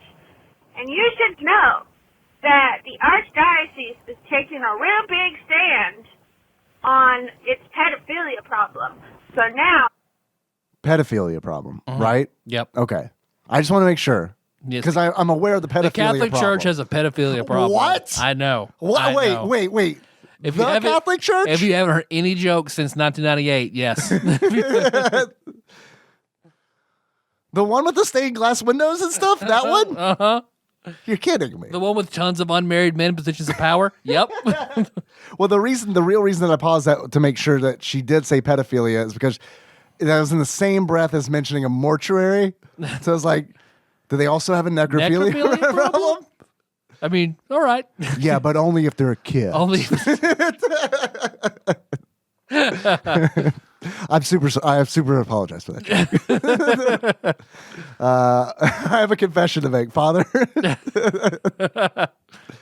you work for the Archdiocese, you have to take a class on how not to be a pedophile, and it's a good for 3 to 4 years, and then... Did she say 3 to 4 years?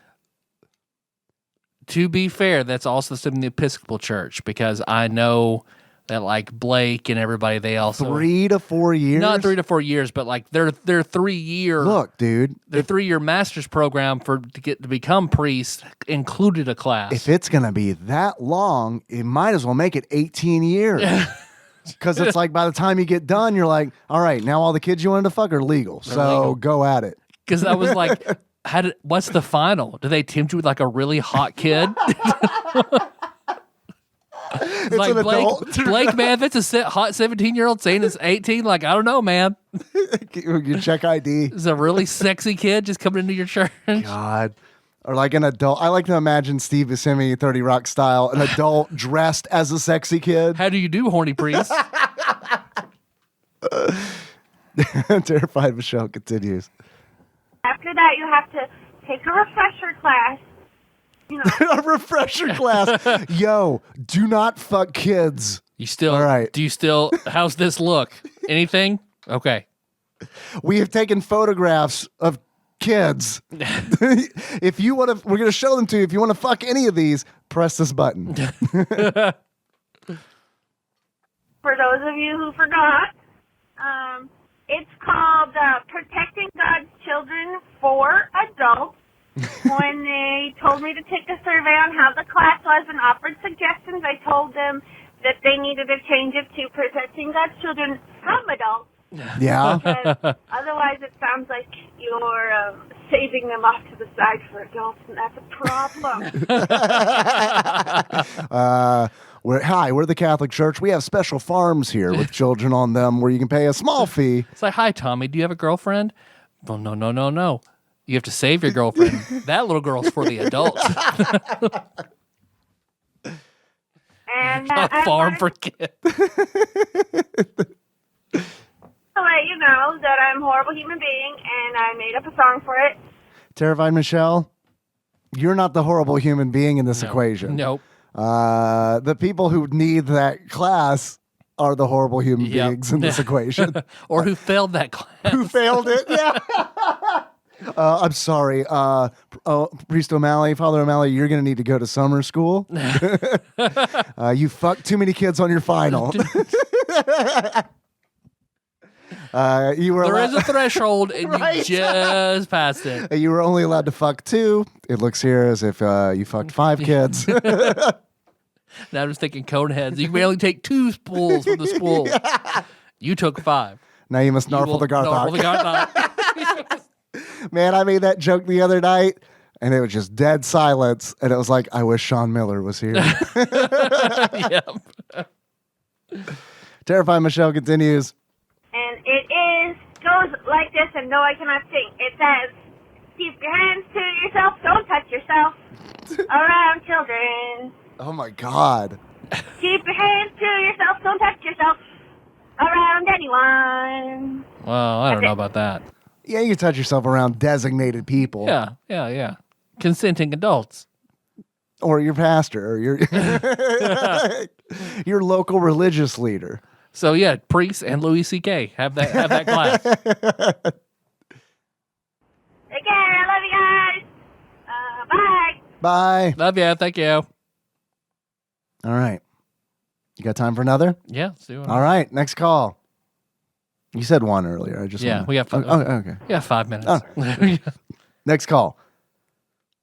I forgot, there's a second verse. Okay. Keep your hands to yourself. What? Wait, what? Second verse? Same as the first? This is the verse they sing when they do fuck a kid. This verse is called, Oops, well, you're not fired, but. When you do touch a kid, cover it up.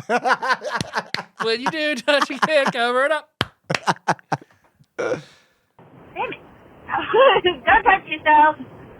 Cause no means no, and yes means yes. Keep your hands to yourself, don't touch yourself without consent. Okay, I'm done now. That's it. I love you guys. It's weird that the second verse is in a foreign language. Yeah. It's in Latin. There you go. That's good. That's good and Catholic. All hail the randomizer. I'm All hail. to the episode where you're talking about one of the many games you don't like with Phil. It seems kind of interesting. I don't understand how leather armor is worse than wooden armor. I can kind of imagine a wooden cloak, though. Like, it'd be really clunky and god-awful, but I can imagine it. But bamboo's wood, right? So, and you can make pillows out of bamboo. So maybe it's bamboo cloak, which would be better. I don't know. Okay, bye. Bye. There's a wooden quilt at the quilting museum. There's a lot of weird shit at the quilting museum. Yeah. My boss is banned from there, by the way. Nice. Yeah. Lines up with everything you've told me about him. There's I'm not allowed to get into it, but because I might be in a deposition about it, but in the near future. So Yeah. Sweet. Wooden armor, like wooden plate mail, right? If you're like a druid, that was like a big deal. Ironwood, yep. The ironwood plate mail. Yep. Yeah. Well, that was better than dragon scale, right? Or was it worse?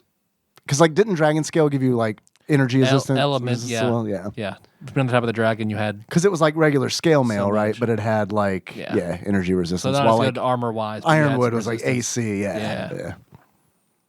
Yeah. Druid, AC, a rust monster couldn't eat. that is true. Although honestly, like, Or couldn't be pushed back by repulsion spells and shit like that other druids have. yeah, I forgot about that.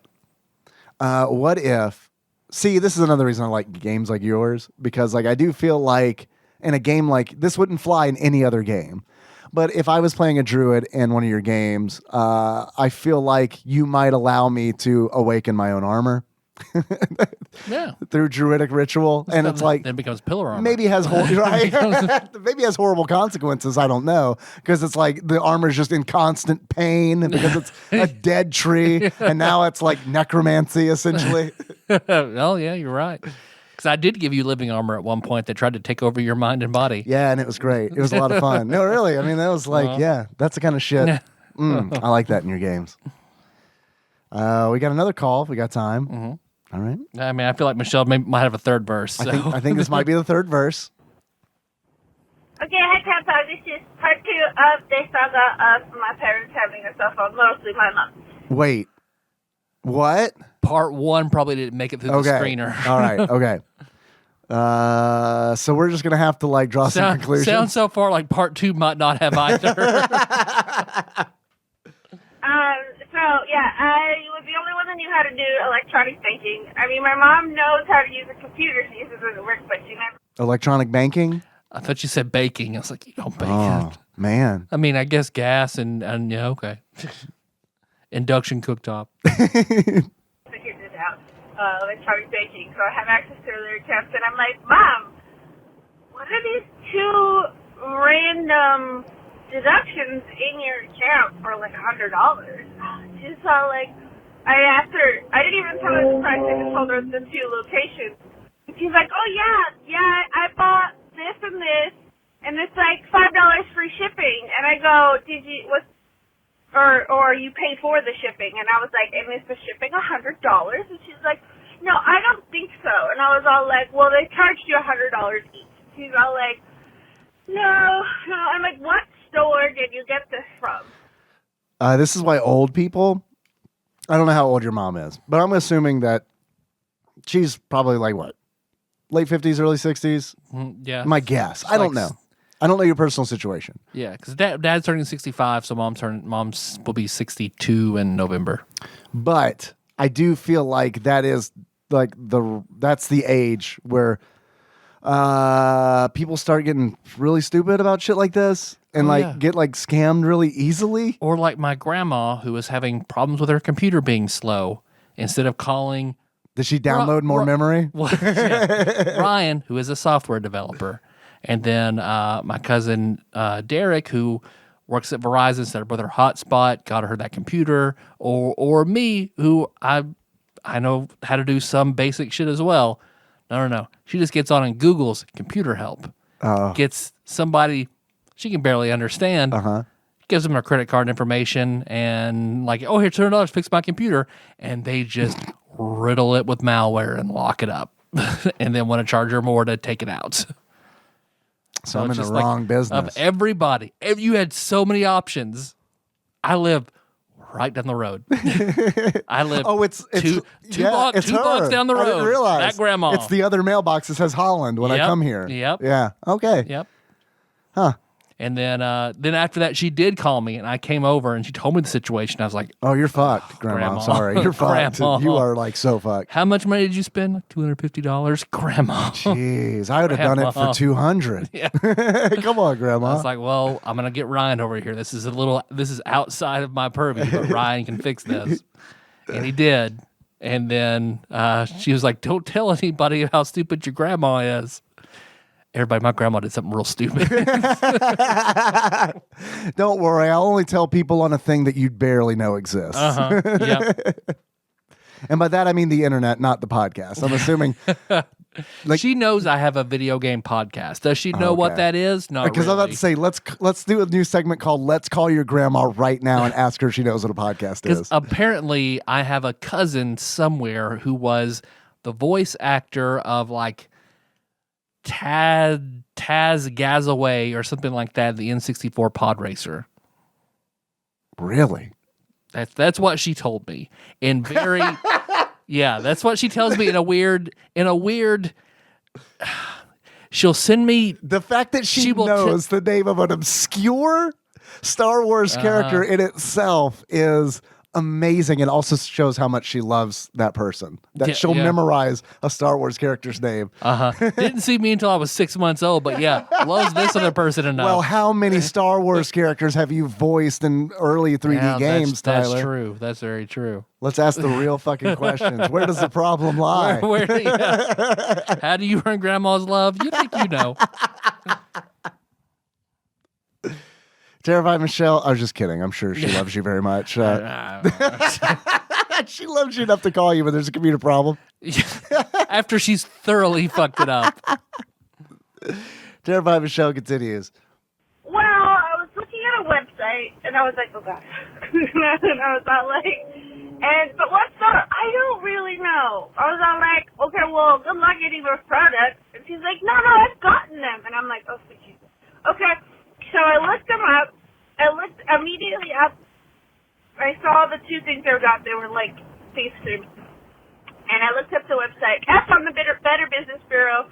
Immediately, all these negative comments all the way down. I was like, oh, okay. That's evidence that the Better Business Bureau...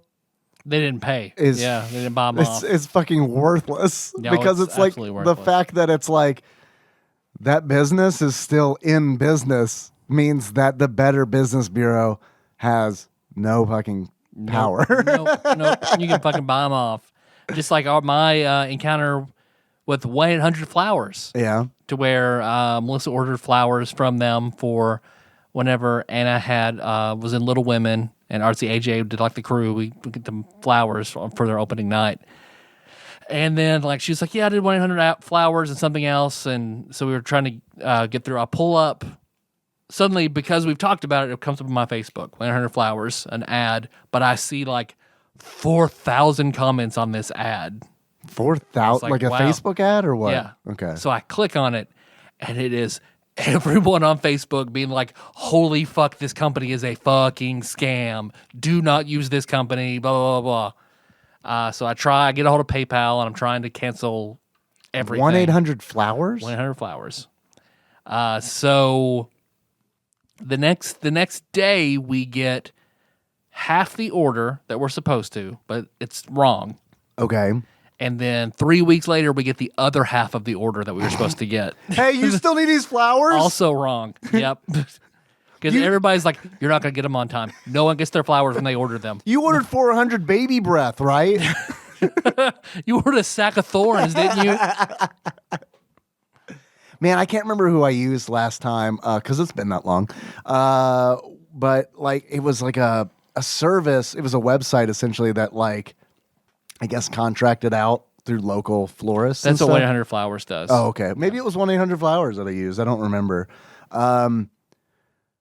Nikki doesn't really. I mean, she likes flowers, but it really doesn't matter to her. Melissa does not. And I'm great with that. Yep. Yeah, because it honestly does feel like stupid expensive. There are the stupid next expensive. day, it's like, oh, gone. And it does kind of feel like, I mean, it does kind of feel like a waste. Yeah. I'm sorry to say that because 100%. I don't want it to come across that showing of affection is a waste. But I mean, there are more fun ways to do that than flowers. Yeah. Yeah. There, even if it's like a back rub or shoulder rub. That is I could draw a picture of a flower and it's going to have more meaning than giving a flower. You're not wrong. No, yeah. I mean, yeah, totally. You're not wrong. Here, someone killed something for you. Yep. It only cost us $150. Right? And we got half of the order in these thorns. So we're not going to have groceries next week, but here's some flowers. Will be dead by the time you're hungry. Dude, the bag of thorns just reminded me. Man, okay, so I work with a local auctioneer on some marketing stuff, and it's always fun to see what he's selling. Because I'm looking, and it's trust me, it's never Nintendo games or anything like that. The 5 years I've been doing for him, never once have I seen a Nintendo game, a Super Nintendo game, anything like that. Yep. What I do see and what I saw today when I was putting something together, literally this is in the listing. 1 baggie of wheat leaf pennies. like a Ziploc bag just full of wheat pennies. Okay. All right. I don't. A baggie? That's the part that's just if they're roughly 100 wheat pennies. It's like, oh, okay. But a baggie? Like a baggie. A gallon? I'm not going to count them. Right? I'm not going to just... We're going to do it like 1800s movie style. Like, here's a bag of money. Bag of money. Right. Yeah, well, it's like Louis C.K., Yeah. right? Like money. Man, my grandmother, she had a big vase, like a big clear glass vase full of those wheat leaf pennies or whatever. And I remember she gave them to me. And I remember being really excited. And then I was like, what do I do with these? And then someone was like, well, they're worth money. Well, I know they're currency. Of course Right. they're worth money. Right. I mean, so like then I got excited. I'm like, how much? And they told me, I was like, that's not a lot of money. And I'm a child. So that's I don't have any proper concept. Right. So I don't know. Maybe they're worth a lot of money now. I don't know. Because I saw a TikTok of a guy who would go and buy $10,000 worth of pennies from the bank, go through them and find rare pennies and weekly pennies and shit like that, and then flip those pennies and then take it back, get his money back for all the rest. I'm sure they loved him. Oh yeah, at that bank. How much did he make? He didn't really. I could have subscribed to his channel, his penny flipping Oh, channel. this was his. Yeah, that's his thing. I gotcha. How many subscribers did he have? Probably like a shitload, probably right? way more than we do. Oh, undoubtedly. There is no doubt in my mind. Because, like, look, dude, 10,000 pennies, that's a lot of fucking pennies. Regardless of whether or not you're into pennies, it's like, I guess I'll watch a video about a guy who gets 10,000 pennies from the bank because that's an insane amount of pennies. What we need to do is we need to do some crazy shit, man, if we want to, we need to get 10,000 Super Nintendo games. Yeah, and flip them. Flip them. God. Terrified Michelle continues. Okay, so we call the number, and I spent a half an hour yelling at this man to give us all of the full refund. He was all like, well, we'll cancel your trial because there's a trial that you don't know about. A trial God. that you don't know about it? Oh God. Who's the judge? Judge Judy? That was a joke about trials. It's pretty good. Yeah. It's pretty and good. Judge Judy, because we mentioned Judge Judy Or earlier. Phoenix Wright. Objection. Objection. I have a Miles gun. Edgeworth. A subscription you don't know about. And they're like, we'll cancel the subscription, and then we'll give you 30% off the next thing. And I'm like, no. Cancel the subscription. This is going to take, by the way, like 3 or 4 calls. And then they were like, okay, well, we'll cancel the subscription, and then we'll give you 30% back. And I'm like, no. I want 100% back. And they're like, well, the trial ended, and it says when the trial ends, you have to, then you're and you don't return it, then you automatically you charge the full price. Bye. That's the call. What was it a subscription for? I don't want to know. Flowers? Flowers or some kind of, I don't know. Porcelain collectibles? There we go. That's it. Weird dolls. Yeah, haunted dolls. What are those little ceramic animals? Like, what's that line called? Precious Moments. Yeah. The angels and animals with the big anime eyes. Yeah. Well, come on. Let's not do a disservice to anime. Those are like droopy dog eyes. Yeah, there you go. Sparkly droopy dog eyes. Wile E. Coyote has yellow eyes. Yes. There you go. Bring it There back you to go. Roadrunner. You're perfect. We've done everything we can do now. I have one more call Okay. in the queue. Okay. Are we good? Yeah. All right. Here it is. Okay, guys, I just wanted to add one more thing, and that is I did explain to my mom what clickbait was, what data mining is, and I told her. And her head exploded. Tell her what Bitcoin is. Try to. I couldn't tell your mom what it is. Yep. Without sounding like a crazy person. Yeah. Well, the reason I can't get a video card is because people are making money by destroying the environment with their computers. Yeah. Which is now its official currency in Brazil. So Really? Yep. Interesting. Listen, if you're gonna shop online, only buy from Amazon, eBay, or Etsy, And if it's another site, then you'll have to Google it to see what the reviews are. What about AdamandEve.com? What if she wants to buy something on AdamandEve.com? Yeah, exactly. It's safe. Make sure it's body safe. Let your mom plug her holes, Michelle. Yeah. How dare you?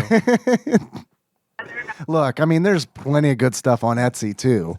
Yeah. So, but it's way more expensive. But I say, Mama terrified? No, it's got to be an upgrade. Mama horrified. Mama horrified. Terrified Michelle, Mama horrified. Good idea to buy from there. But also, you don't remember saying this, but when David Tennant comes on, oh my God, I love Good Omens. Oh my God, you're my favorite doctor. I mean, I love Jodie Whittaker too. She's my second favorite, but you're my first favorite. You're so beautiful, and I love you, and I love you in everything you do. Terrified Michelle. We're not David Tennant. And I'm almost positive that he does not listen. So I don't think, look. See, I love him Matt too. Smith, on the other hand, totally does. So Huge TADPOG Luddite. Yeah. Huge, huge. He's on every stream. You may have seen him. His name is Bearded One Tyler. even Sylvester McCoy, the seventh Doctor, he's a huge fan. And look, I love John Hurt, rest his soul, all about us before he died. So I love David Tennant too, but I'm not trying to stop you from proclaiming your love. I just want to tell you that he is not going to hear this. I'm just going to tell you that you're wrong, that it's Matt Smith is the best Doctor. Sorry, go ahead. I can't really super weigh in on that because, like, that Doctor died, and I tried the Matt Smith Doctor for like 2 episodes, and I was like, oh, well, I guess I'm just done. It's always. I feel like that's the thing with every Doctor. You have to adjust, right? Which is the beauty of it, right? But I don't want to adjust, so it's just like I guess I'm just gonna watch another show. I mean, if they're just gonna fucking I get it. change characters on me, I might as well watch something Change different. shows on them. Right? Fuck you. But I mean, I don't know. I do honestly feel like there is some logic there. It is interesting that it all takes place in the same universe. But I mean, really, if you're going to completely change the cast, which I do think is cool, that is a unique thing. But if you're going to do that, I do feel like you're going to have a little bit of a retention problem because it's like, well, I mean, I kind of feel like I got the gist of Doctor Who. Yeah. And I can move on to something else, maybe. Yeah. And because there's so much Doctor Who. Right. So and then when people much. are like, oh, the new stuff sucks, it's like, well, I'm definitely not going to watch it now. And I'm sure everybody said that about every iteration. For sure. Yeah. I'm sure.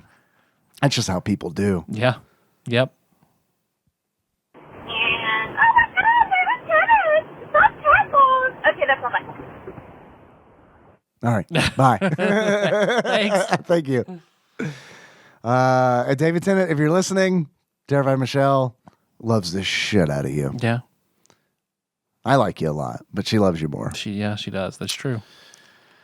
Let's find out what we're gonna play next week. You want to find out what we're going to play? Let's do that. Let me pull the better peripheral out of Eustace, the dead horse. And I'll Yeah. go ahead and come over and Poor Eustace. well, yeah, he's good at what he does. Poor Eustace. He's got a job. Lived under the shadow of Big Dick his whole life and then Yep. got beat to death by a Super NES peripheral. Yeah, look at him. Look how little his horse dick is. Little That's why I never fucked him when he was alive. It's like fucking he was a horse cuckold. fuck a horse cuck. Let's see. So put the peripheral down. Wild and Crazy Kids style. Only horsecucks.com. Only horse cucks. Horsecuckfiesta.com. Captain Horse Cuck.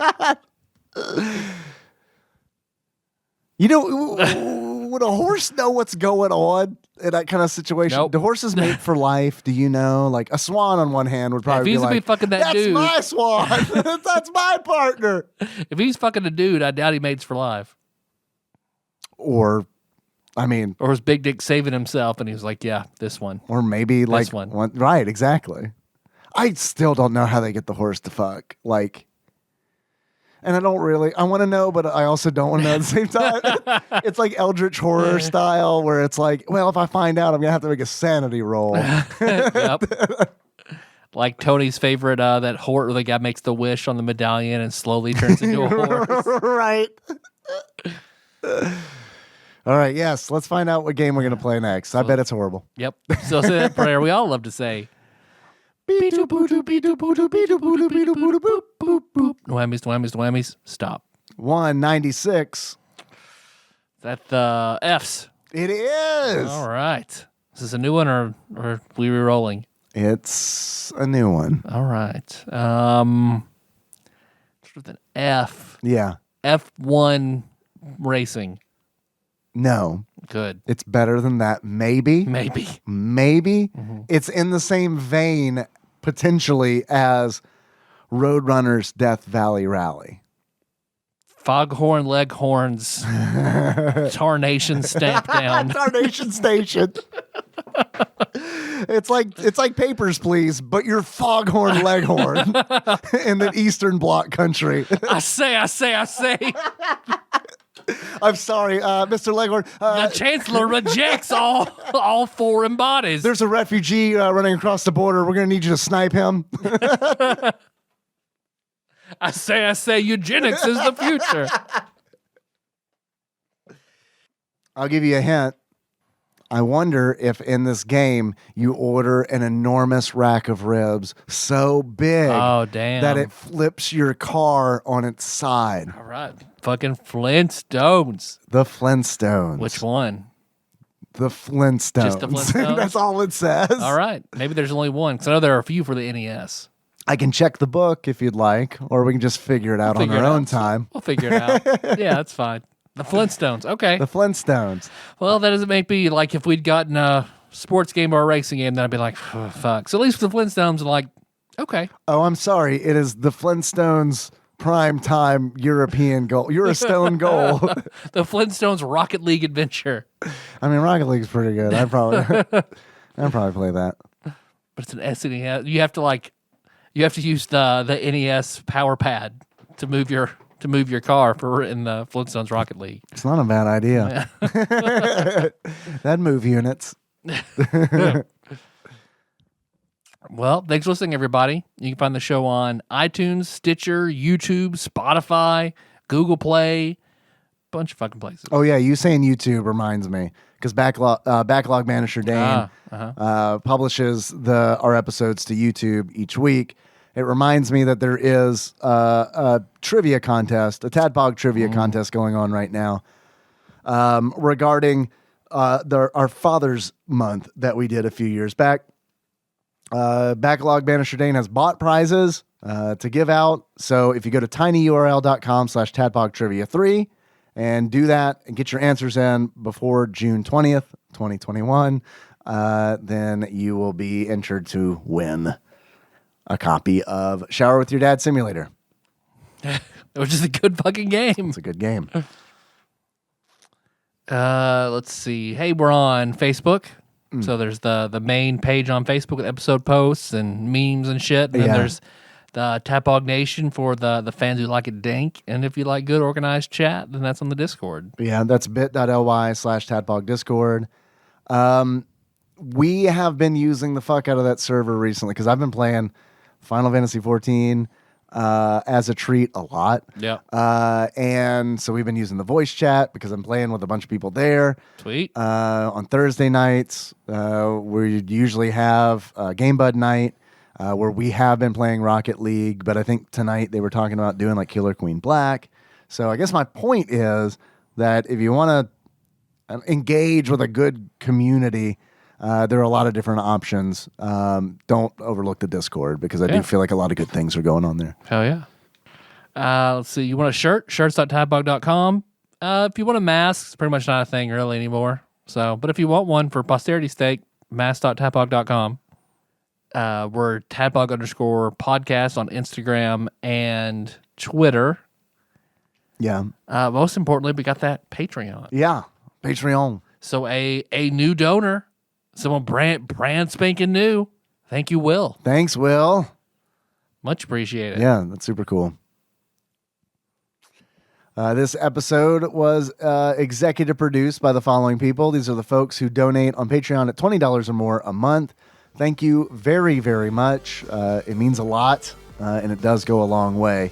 The executive producers are God Emperor Alex Pena, Cousin David Galino, Cthusiast Jeff Miners, Laud Mulaney Dennis, Zeus Laser, Steve Dixon, Plinko Nick Price, Clambro Cody Phillips, Bantha Master, executive producer Dig Duggy, The Eightfold Daniel Abernathy, Time Lord Josh Edwards, Gamebug Prime Nathan Eaton, Matt Gentile, aka Gentle G, congratulations on your marriage, Magical Sleeper, aka Big Dicked Pie Baker Chris Vaughn, Usurper Grimm, Temporary Eternal Savior Cubicle Monkey, Pinball Archmage Chris Edler, I'm sorry you couldn't be on this episode, Sandwich Pope Phil Hawkins, Nate from Utah, first time caller, Drinksmith Joey Webster, Big Daddy Paul Anderson, Edgelord Kyle Purtleball, Master Cycle Baron Kevin Link, John of 1000 Names, and General Kenobi Massacre. Sweet. Our theme song is Moves Will Take More Drive. Link to that track from the show notes at tadpog.com. I even close it out, Dave. As our favorite Roadrunner character. All right. So until next time. Tropical Capricorn, your gravity. Yeah. Yeah. Yeah, good job. Damn, man, that's good. Good old whistling gravity. That's how you know it's about to get you. Yep.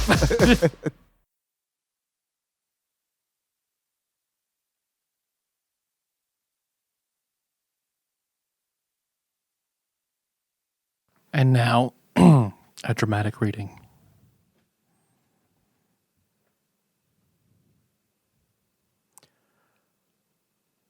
She's Zos, she's snow goo. What? With words would ein worse. Quick strutter and a joke of a Roman candle stuck to my tongue. Weighed down with word stew, Hoover dramatic, to my cabin much hearse, there's no one here to ever fear light. Eber? I'm two coolers and a hard down, and I don't want to have. Get how her voice sounds? And these swords, all I have, so I fight them. She need me just to get by. Ted's pants. They're falling around the 12th time. Ted's pants. And this is all the walrus you love to eat. This is why they look for you, Mr. Miyagi.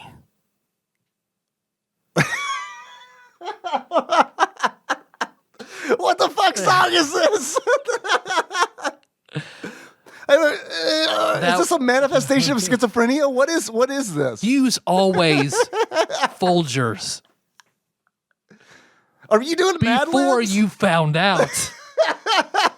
Drank up the last call, last shot. Rat home my first steak. Eega. Is this a different Rembrandt song? So that What is that? I can't believe you don't recognize Dance Dance by Fall Out Boy. Oh, no, I don't. That's what it sounds like they're saying as opposed to what they're actually saying. Yeah. Dance pants falling around for the 12th time, Mr. Miyagi. Oh, man.